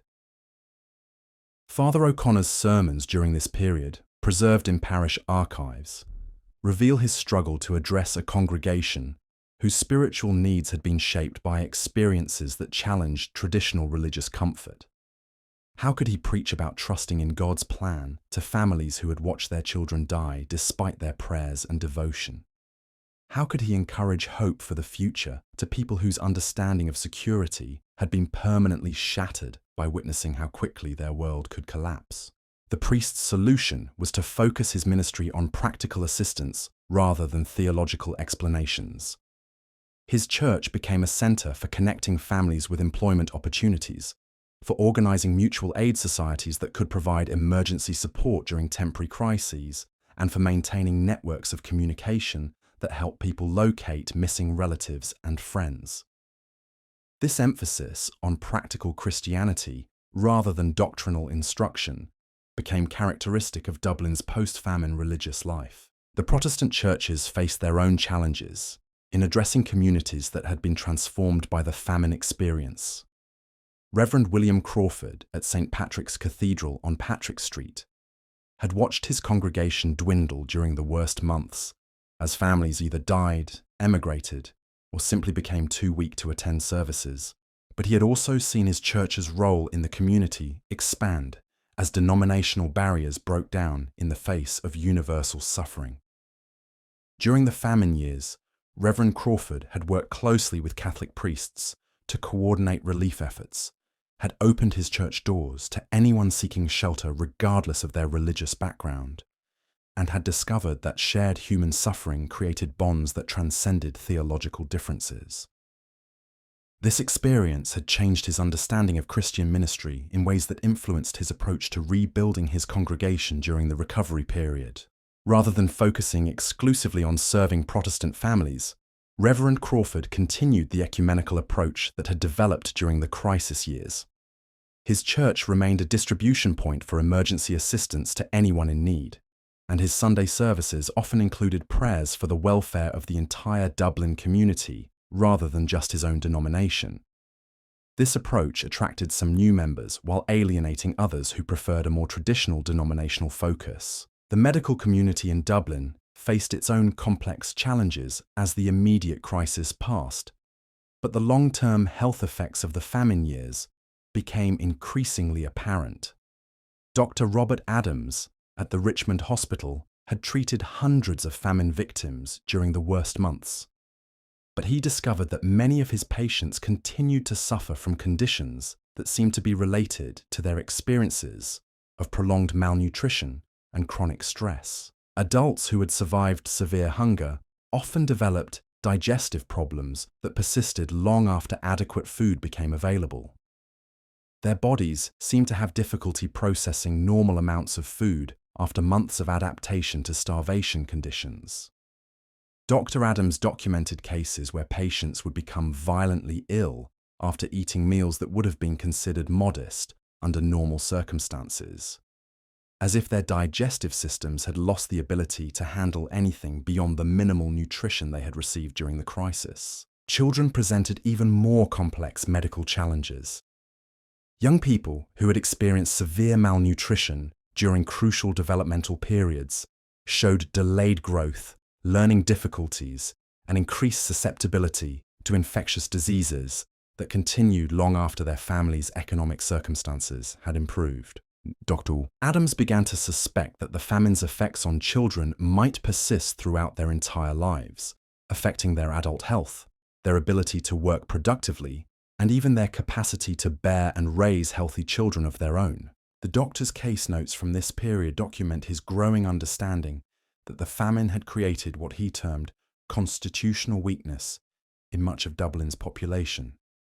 Patients who had survived the immediate crisis remained more vulnerable to illness, more prone to fatigue, and less resilient in facing new challenges than they had been before their ordeal. This recognition led Dr. Adams to advocate for continued relief efforts even after the immediate emergency had passed, arguing that recovery from such severe trauma required sustained support rather than the assumption that survival alone was sufficient. The city's economic recovery proceeded unevenly, with some sectors rebounding relatively quickly, while others remained depressed for years after the immediate crisis had ended. Dublin's port, which had continued to function throughout the famine years primarily by exporting grain and livestock to Britain while the Irish population starved, began to see increased activity as trade patterns normalised and shipping companies resumed more regular schedules. But the industries that depended on local consumption, bakeries, clothing shops, furniture makers, and other businesses that served Dublin's working-class population, found that their markets had been permanently altered by the famine experience. Families who had once spent money on items beyond basic necessities now approached every purchase with a caution that reflected their hard-learned understanding of how quickly circumstances could change. Margaret O'Brien, who had operated a small shop selling household goods on Capel Street before the famine, discovered this change in consumer behaviour when she attempted to reopen her business in 1849. Before the crisis, her customers had regularly purchased items like decorative pottery, extra linens, and small luxuries that made their homes more comfortable and attractive. These purchases had provided the profit margin that allowed her to maintain her inventory and support her own family.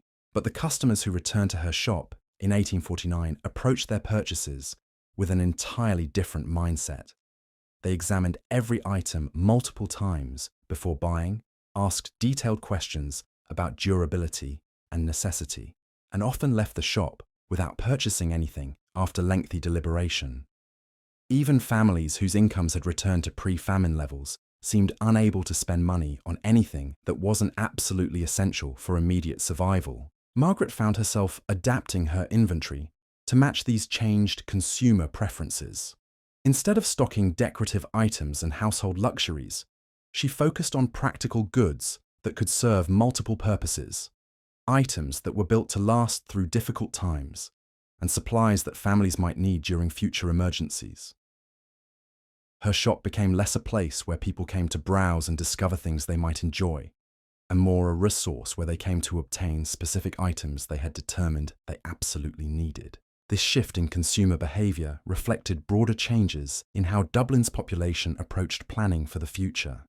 Before the famine, working-class families had generally operated on the assumption that steady work and careful budgeting would provide security for their immediate needs, with occasional opportunities to improve their circumstances through extra effort or good fortune.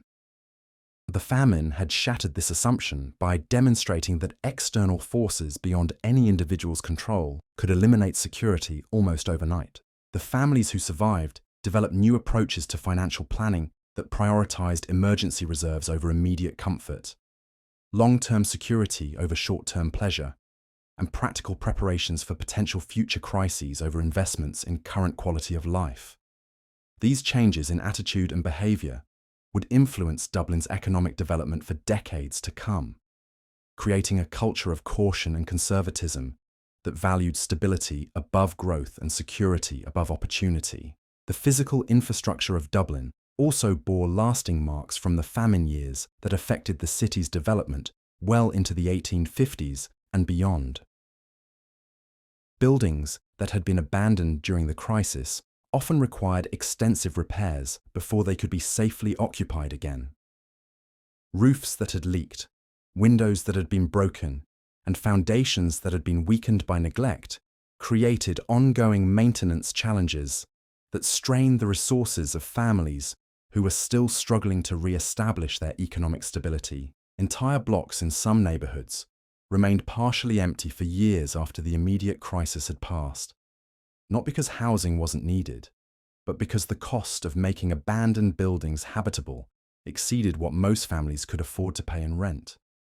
Property owners, who had lost rental income during the famine years, often lacked the capital needed to make necessary repairs, while potential tenants who had survived the crisis were often too financially precarious to take on leases for properties that might require additional investment in basic habitability. This created a cycle of urban decay that persisted long after the famine itself had ended.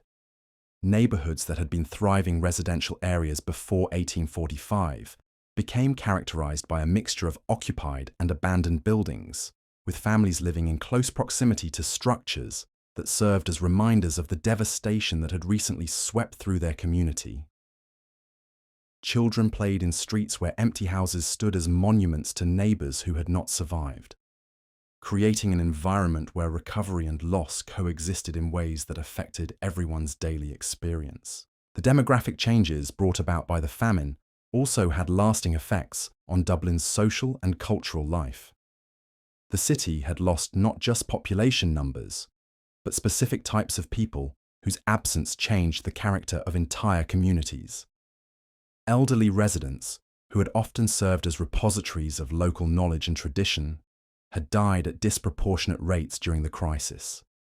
Young adults, who might have provided leadership for community rebuilding efforts, had emigrated in large numbers, seeking opportunities in America, Australia, or other parts of Britain, where their prospects seemed more promising than in post-famine Ireland. The people who remained were often those who had been too young, too old, too poor, or too weak to leave, creating communities with unusual demographic profiles that affected everything from economic development to cultural continuity. Traditional celebrations that had once brought neighborhoods together became difficult to organize when the people who had traditionally led such events were no longer present. Craft skills that had been passed down through generations were lost when both teachers and students had been scattered by the crisis. Mary Fitzgerald, who had learned traditional Irish music from her grandmother before the famine, found herself in the position of being one of the few people in her neighborhood who could still play the old songs that had once been common knowledge. Before the crisis, musical gatherings had been regular social events where multiple generations would come together to share songs, stories, and dances that connected them to their cultural heritage. But in post-famine Dublin, Mary often found herself playing alone, or for small groups of people who listened with appreciation but couldn't participate in the way that communities had once been able to do. This loss of cultural continuity was paralleled by changes in the social structures that had once organized community life. The informal networks of mutual aid that had helped families weather temporary difficulties had been overwhelmed and broken during the famine years. The neighborhood leaders who had once mediated disputes and organized collective activities had been scattered or eliminated by the crisis.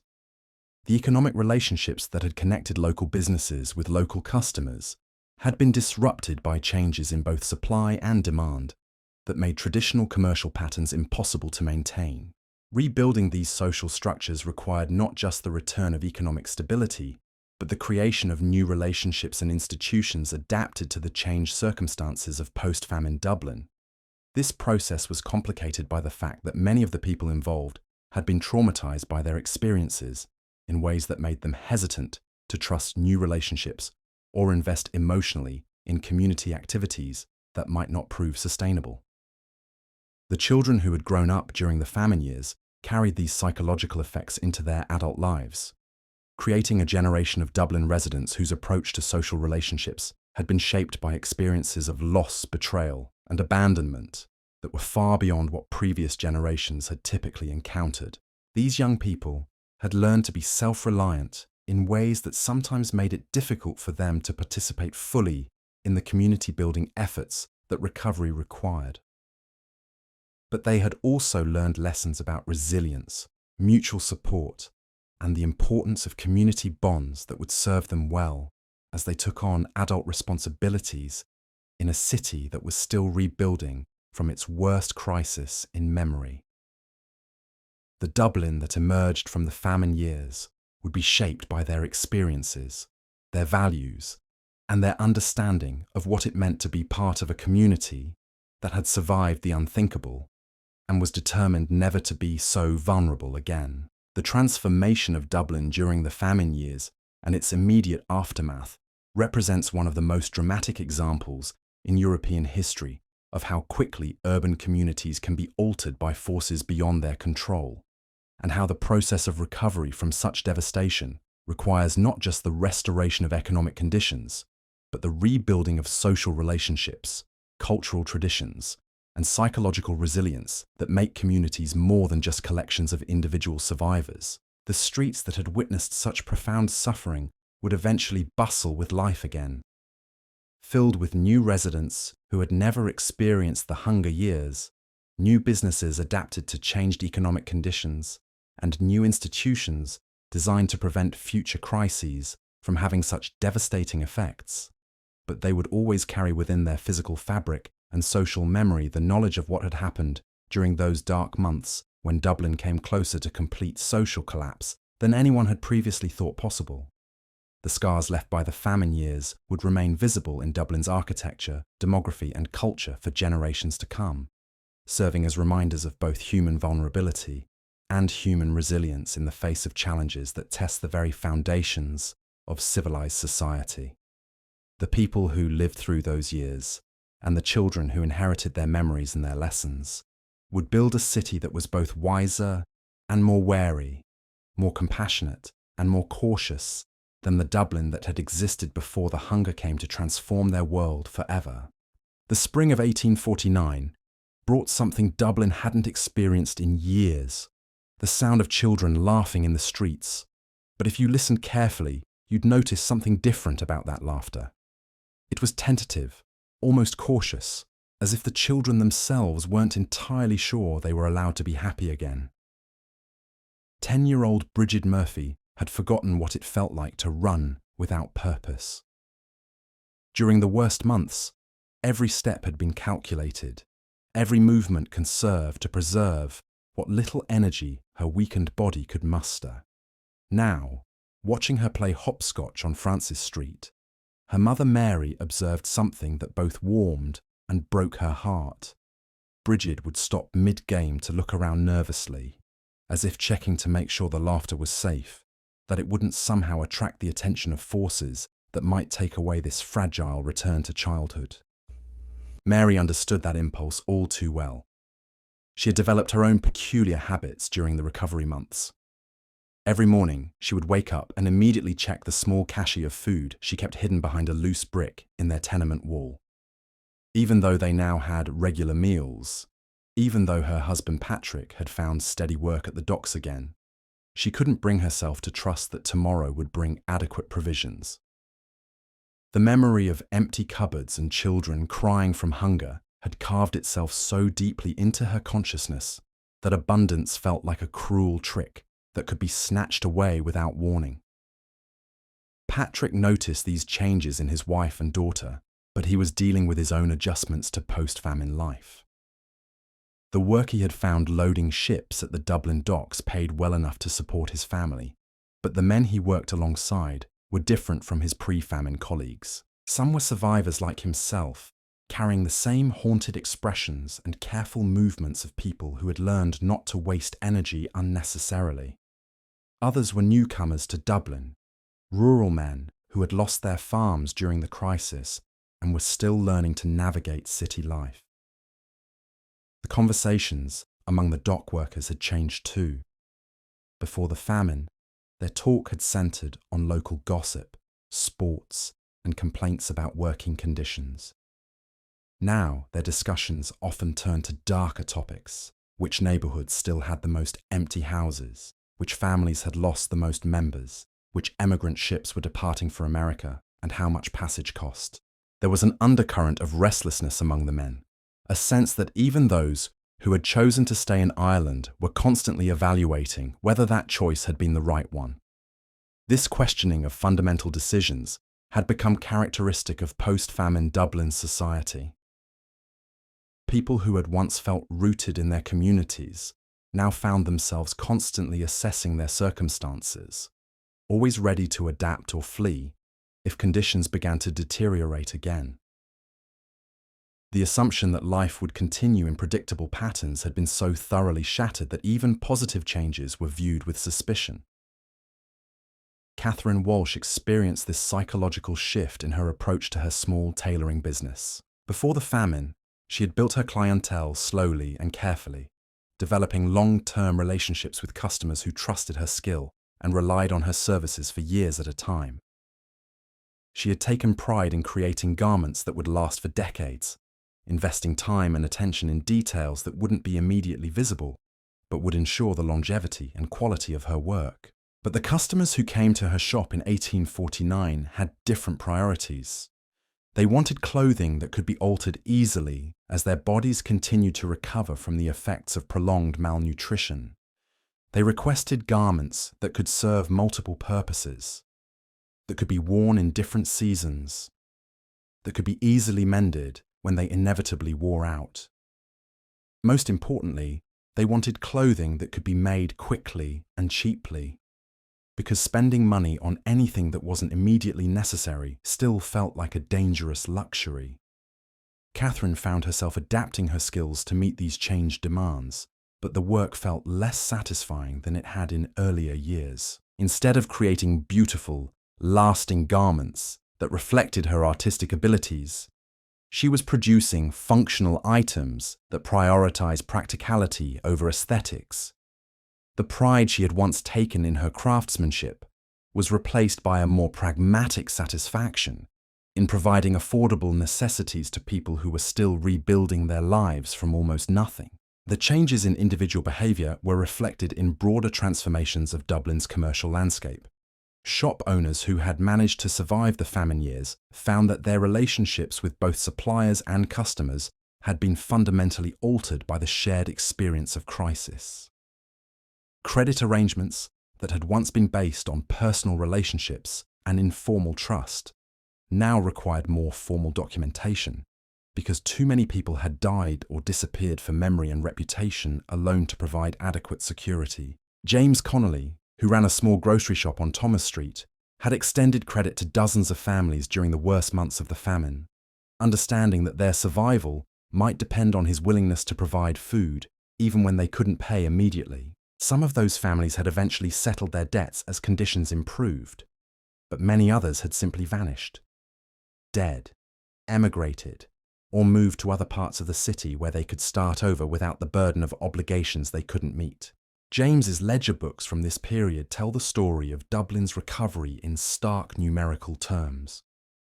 Page after page of entries marked deceased, emigrated, or simply whereabouts unknown documented the human cost of the crisis in ways that official statistics couldn't capture.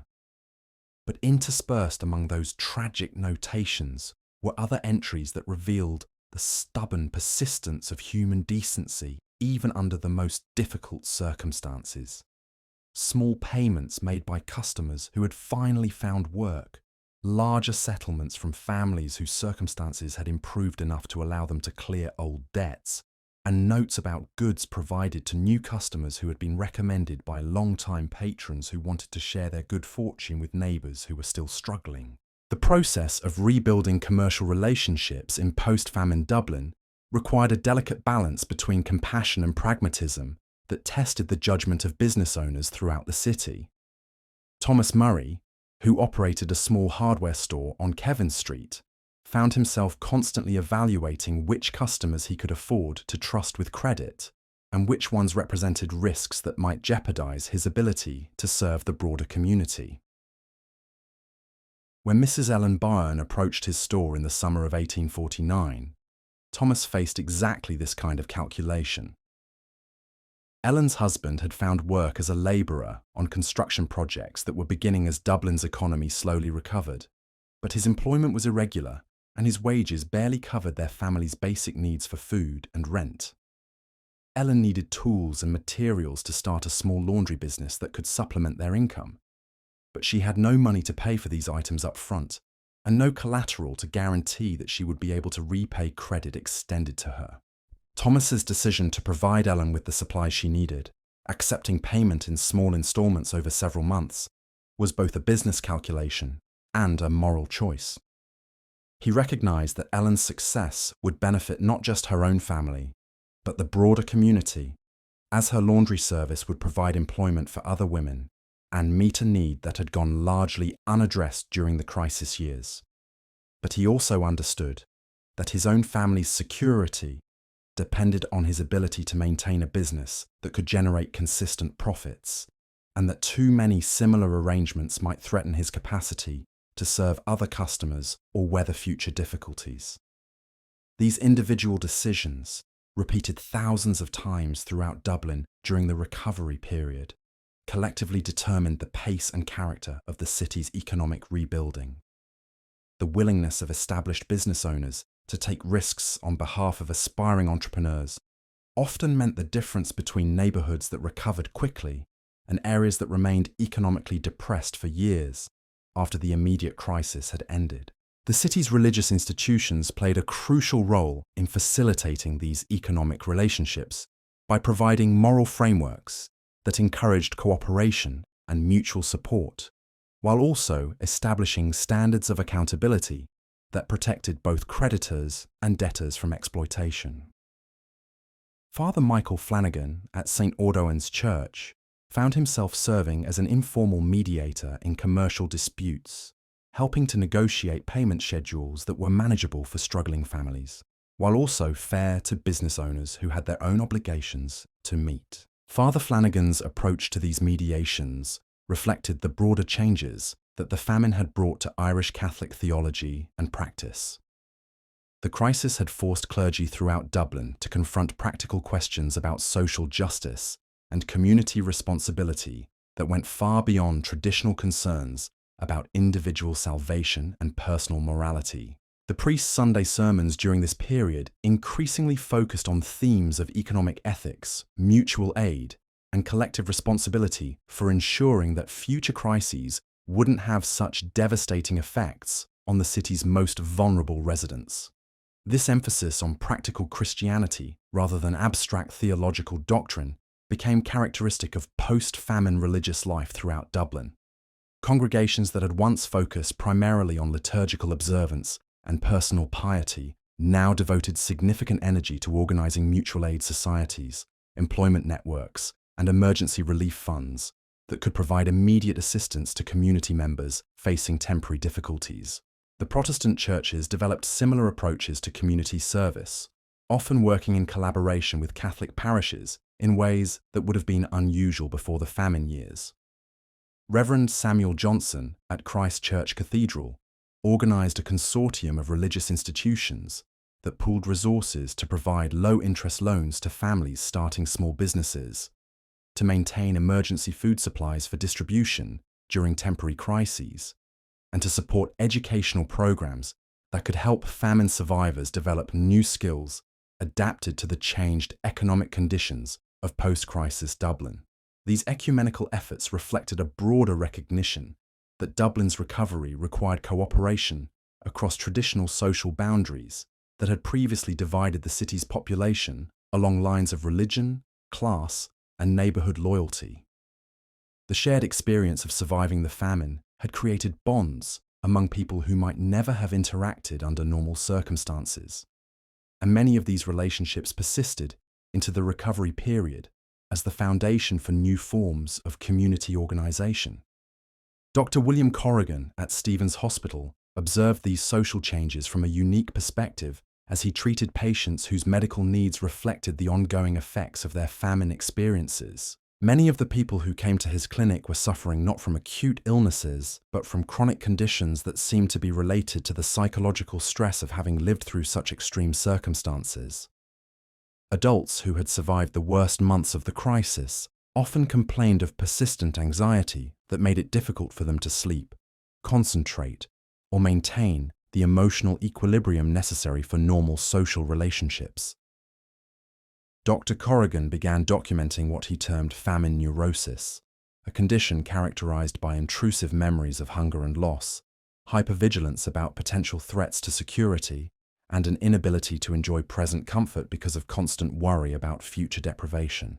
Children presented even more complex psychological symptoms that often manifested in behavioral problems that their parents found difficult to understand or manage. Young people who had learned to compete aggressively for scarce resources during the crisis sometimes had trouble adapting to situations where cooperation and sharing were more appropriate responses. Others had become so accustomed to scarcity that they hoarded food and other items compulsively, even when their family's circumstances had improved enough to make such behavior unnecessary.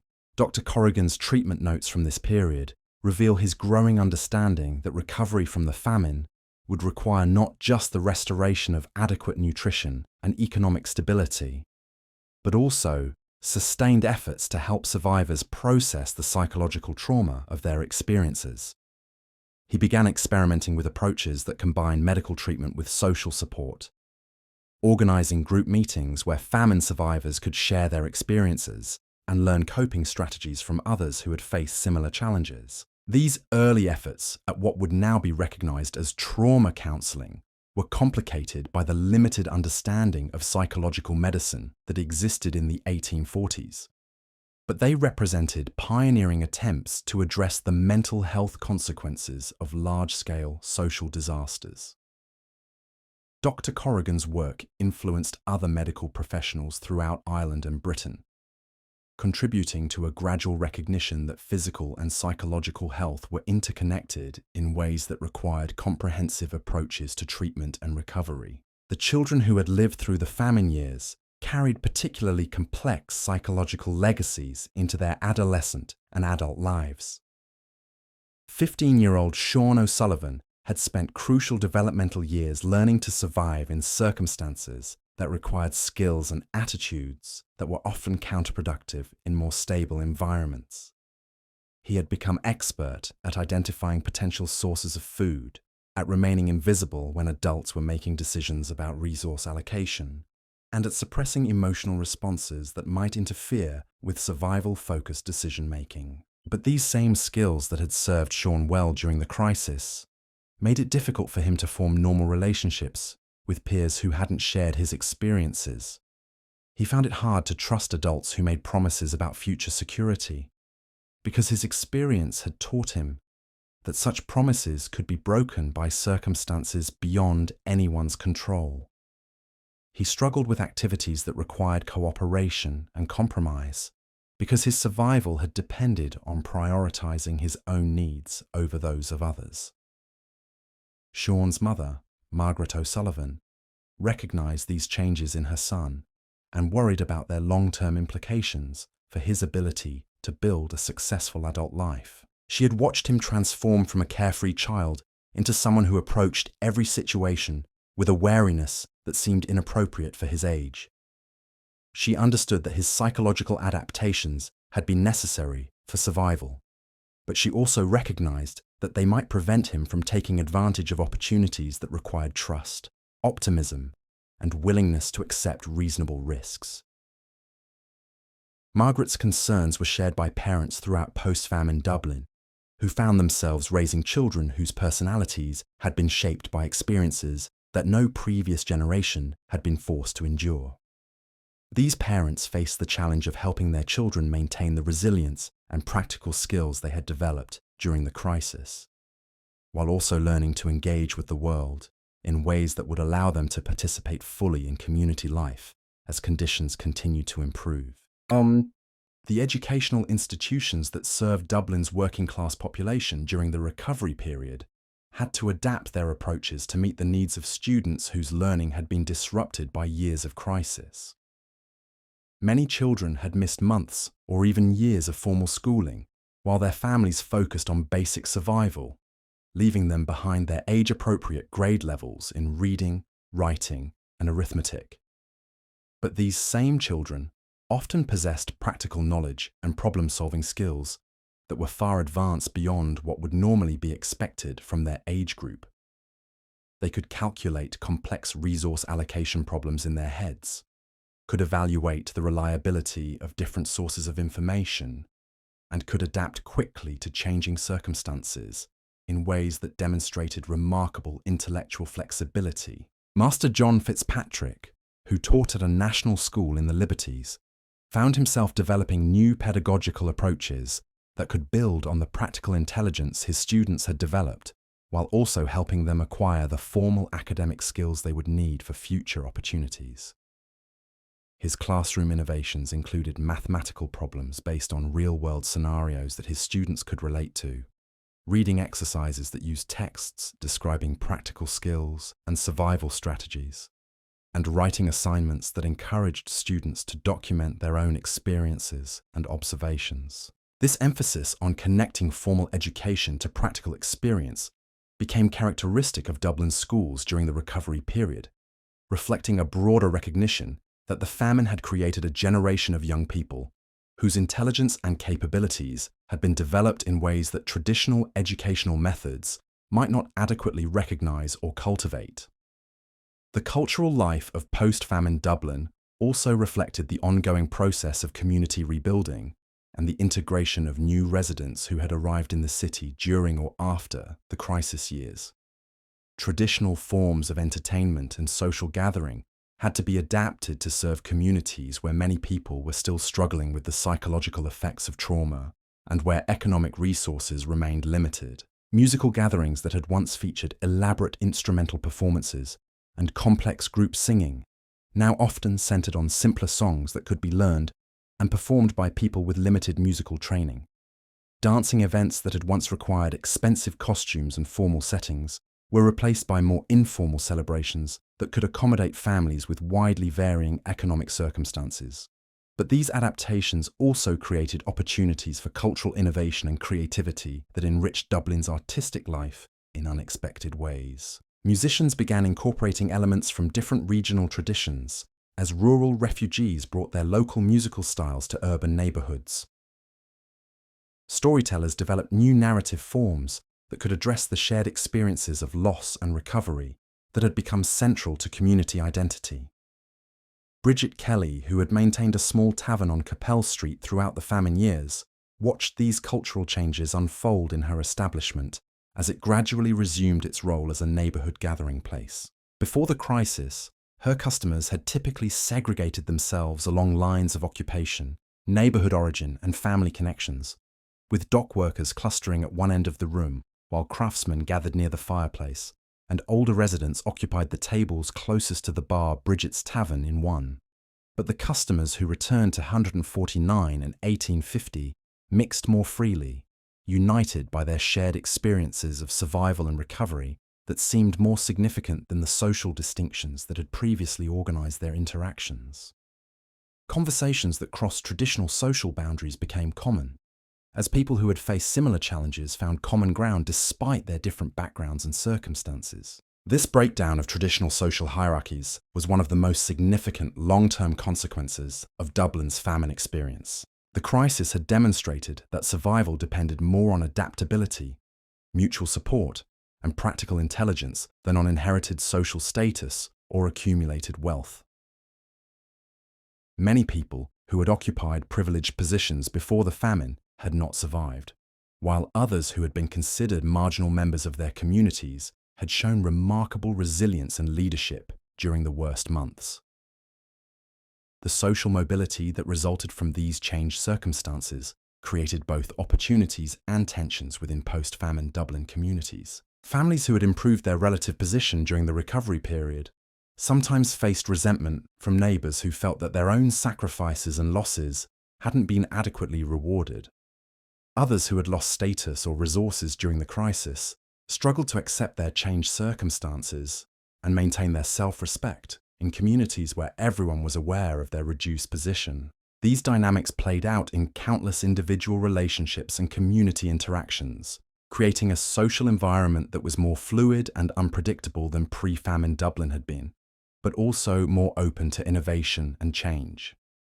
The city that emerged from the crisis years was characterized by a greater willingness to question traditional authorities and established institutions, a stronger emphasis on practical results rather than theoretical principles, and a deeper appreciation for the importance of community solidarity in facing challenges that no individual could handle alone. The physical reconstruction of Dublin's damaged infrastructure proceeded alongside these social and cultural changes, creating visible signs of recovery that helped restore confidence in the city's future, while also serving as constant reminders of what had been lost during the crisis years.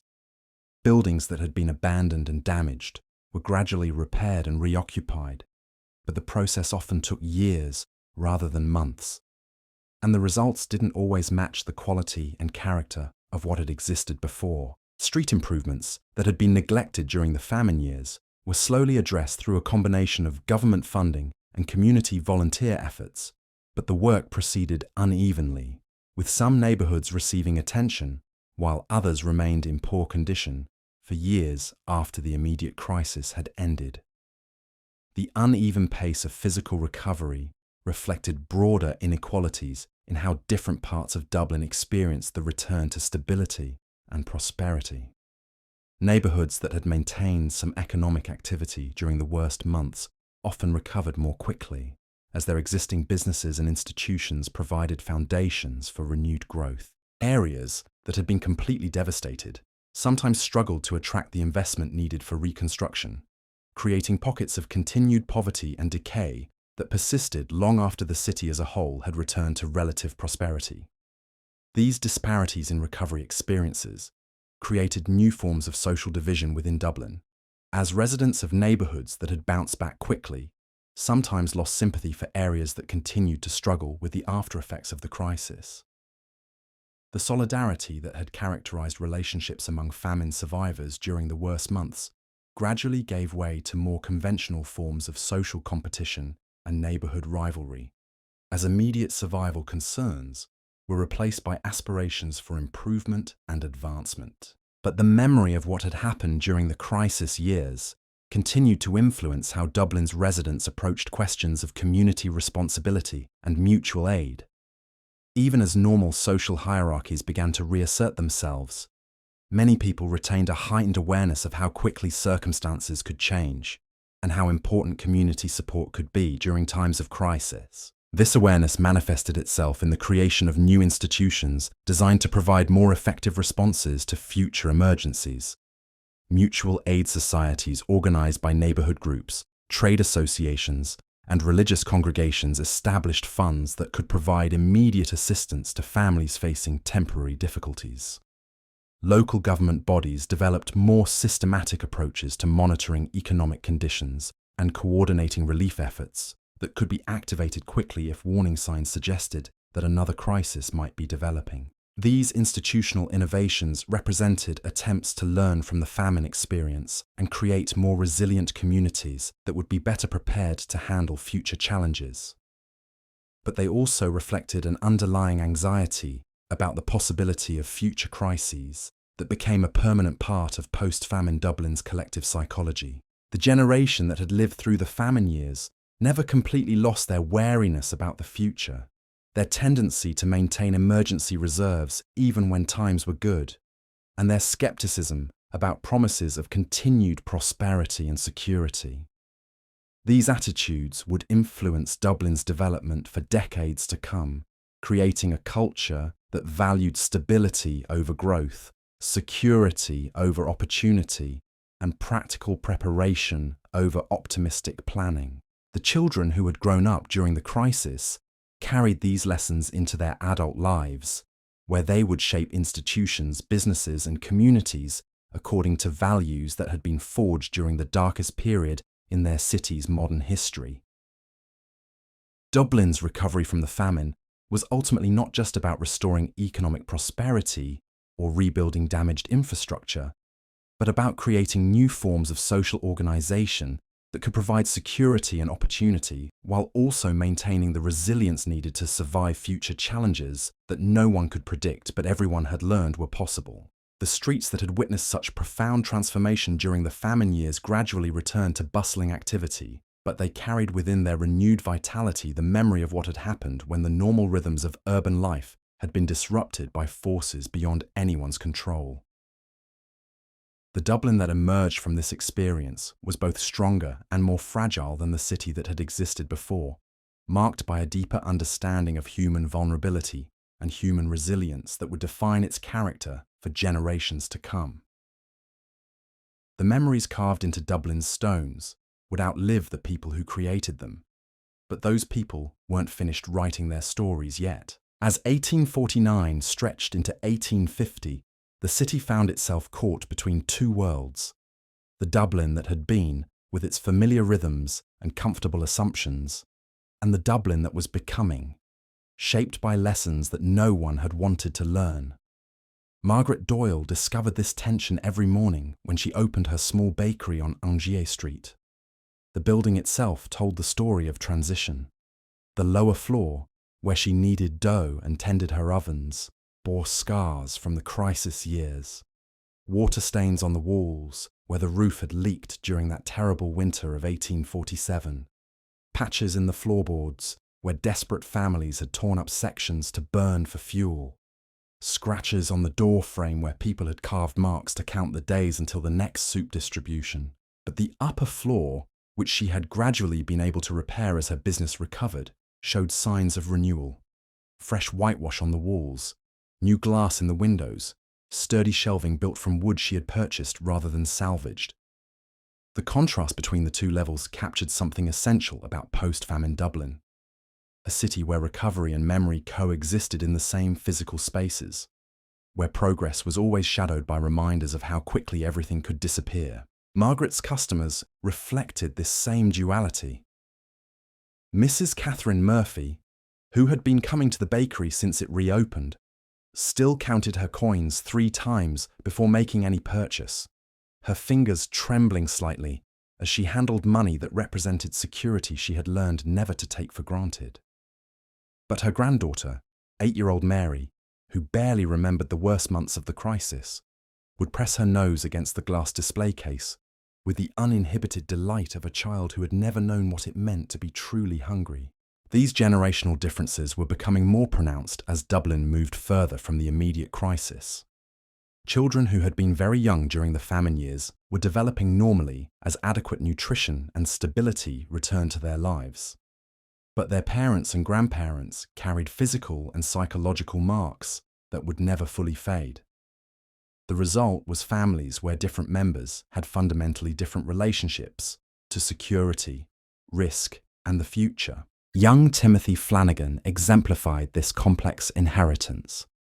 At 12 years old, he was old enough to remember the hunger years clearly, but young enough that his body and mind were still developing in response to improved conditions. Timothy had learned during the crisis to notice things that other children his age typically ignored, which adults moved with the careful gait of people conserving energy, which families were stretching their food to make it last longer, which buildings showed signs of being abandoned or poorly maintained. These observational skills served him well in post-famine Dublin, where the ability to read social and economic conditions accurately could provide valuable information about opportunities and dangers. Timothy had become expert at identifying which households might need help with small tasks, in exchange for food or coins, which merchants might have work available for someone willing to start at the bottom, and which neighborhoods were experiencing growth that might create new possibilities for enterprising young people. But his hypervigilance also set him apart from peers who had never needed to develop such intensive survival awareness. Timothy found it difficult to engage in the kind of carefree play that characterized normal childhood, because part of his attention was always focused on monitoring his environment for potential threats or opportunities. He had learned to think like an adult while still inhabiting a child's body, creating an internal tension that would shape his entire approach to life. Timothy's mother, Ellen Flanagan, recognized these changes in her son and struggled with conflicting emotions about their implications. She was grateful that Timothy had developed skills and awareness that might serve him well in an unpredictable world. But she also mourned the innocence he had lost and worried about whether he would ever be able to trust the world enough to form the kinds of intimate relationships that made life meaningful beyond mere survival. Ellen's own relationship with the post-famine world was equally complicated. She had managed to find work as a seamstress for several middle-class families who had maintained their economic position throughout the crisis, and her income was now sufficient to support her family's basic needs with some small margin for savings and occasional luxuries. But she found herself unable to enjoy this relative prosperity because her experience had taught her how quickly circumstances could deteriorate.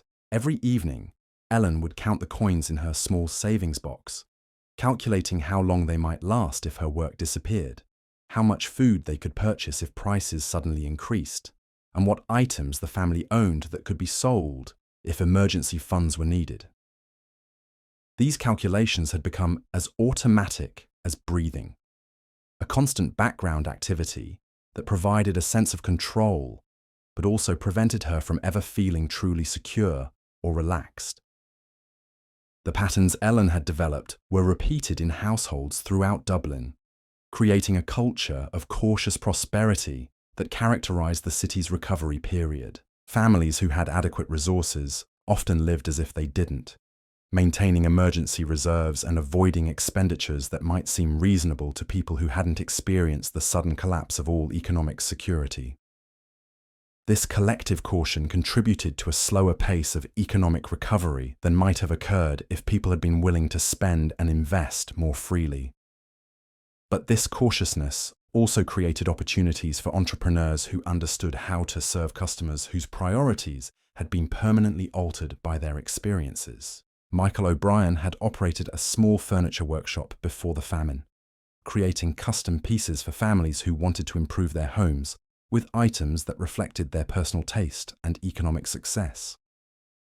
When he reopened his business in 1850, he discovered that his customers had very different needs and preferences than they had possessed just 5 years earlier. Instead of requesting elaborate decorative pieces, his clients now wanted furniture that could serve multiple purposes, that could be easily moved if circumstances required relocation, and that could be quickly converted into other useful items if emergency situations arose. Michael found himself designing tables that could be disassembled into boards for emergency shelter, chairs that could double as storage containers, and beds that could be rapidly transformed into seating for multiple people if homes needed to accommodate additional family members during difficult times.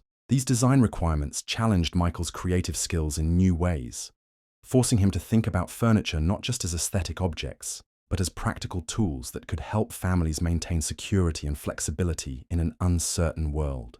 The work was more complex than his pre-famine projects, requiring him to consider scenarios and contingencies that had never been relevant to furniture design in more stable times.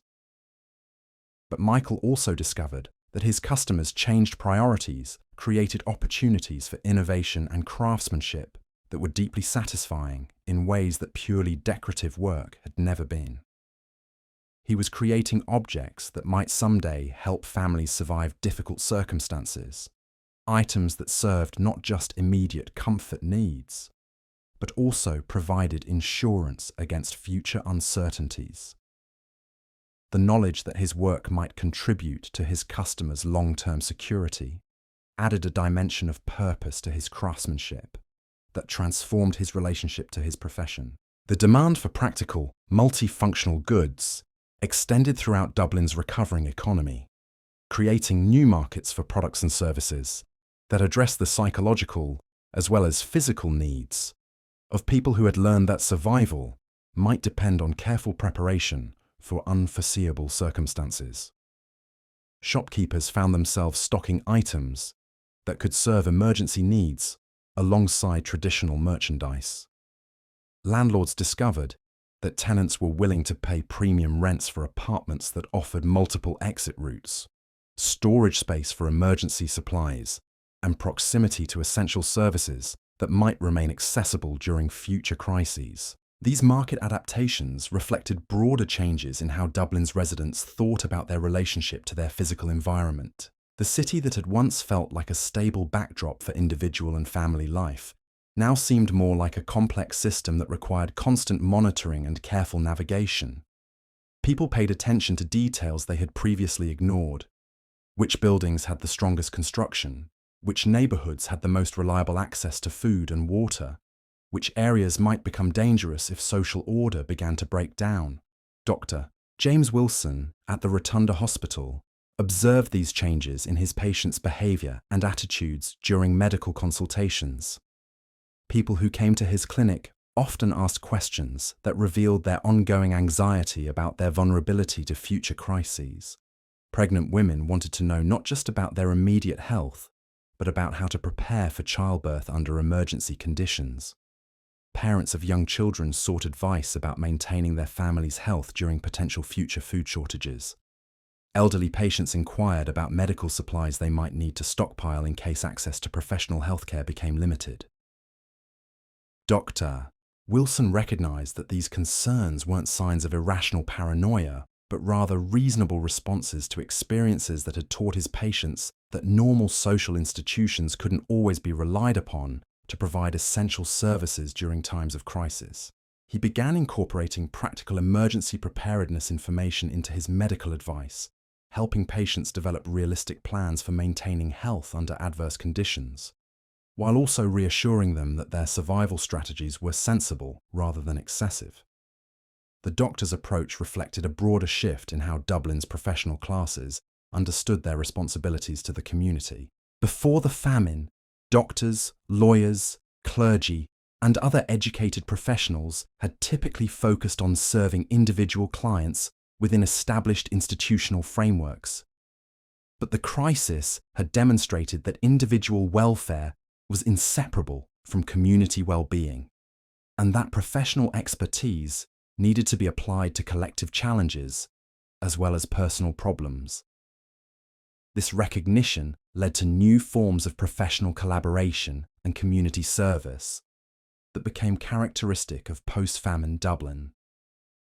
Medical professionals worked with religious leaders to establish health education programs that could help families prevent diseases that might spread rapidly under crowded or unsanitary conditions. Legal experts collaborated with business owners to develop contract forms and dispute resolution procedures that could remain functional even during economic disruptions. Educators partnered with trade associations to create training programs that could help people develop multiple skills that might provide income security if their primary occupations became unavailable. The next time you walk through Dublin's streets, take a moment to really look around you.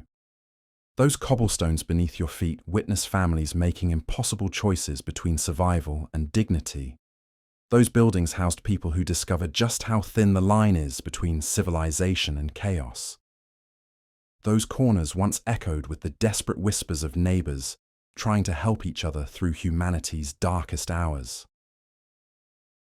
The famine streets of 1840s Dublin teach us something that every generation needs to learn, but hopes it never will. That the comfortable assumptions we make about security, community, and the future can disappear faster than we ever imagined possible. But they also show us something else. That even when everything falls apart, human beings find ways to care for each other, to maintain dignity in degradation, and to rebuild from ashes that once seemed like the end of everything. The Dublin that emerged from those terrible years was forever changed, marked by scars that would never fully heal, but also strengthened by knowledge that no previous generation had possessed. The children who survived carried forward both the trauma and the wisdom of those streets, creating a city that was more cautious, but also more compassionate, more wary, but also more resilient. Because in the end, that's what the famine streets of Dublin really teach us. Not just about hunger or suffering, but about the stubborn persistence of hope in places where hope should have been impossible.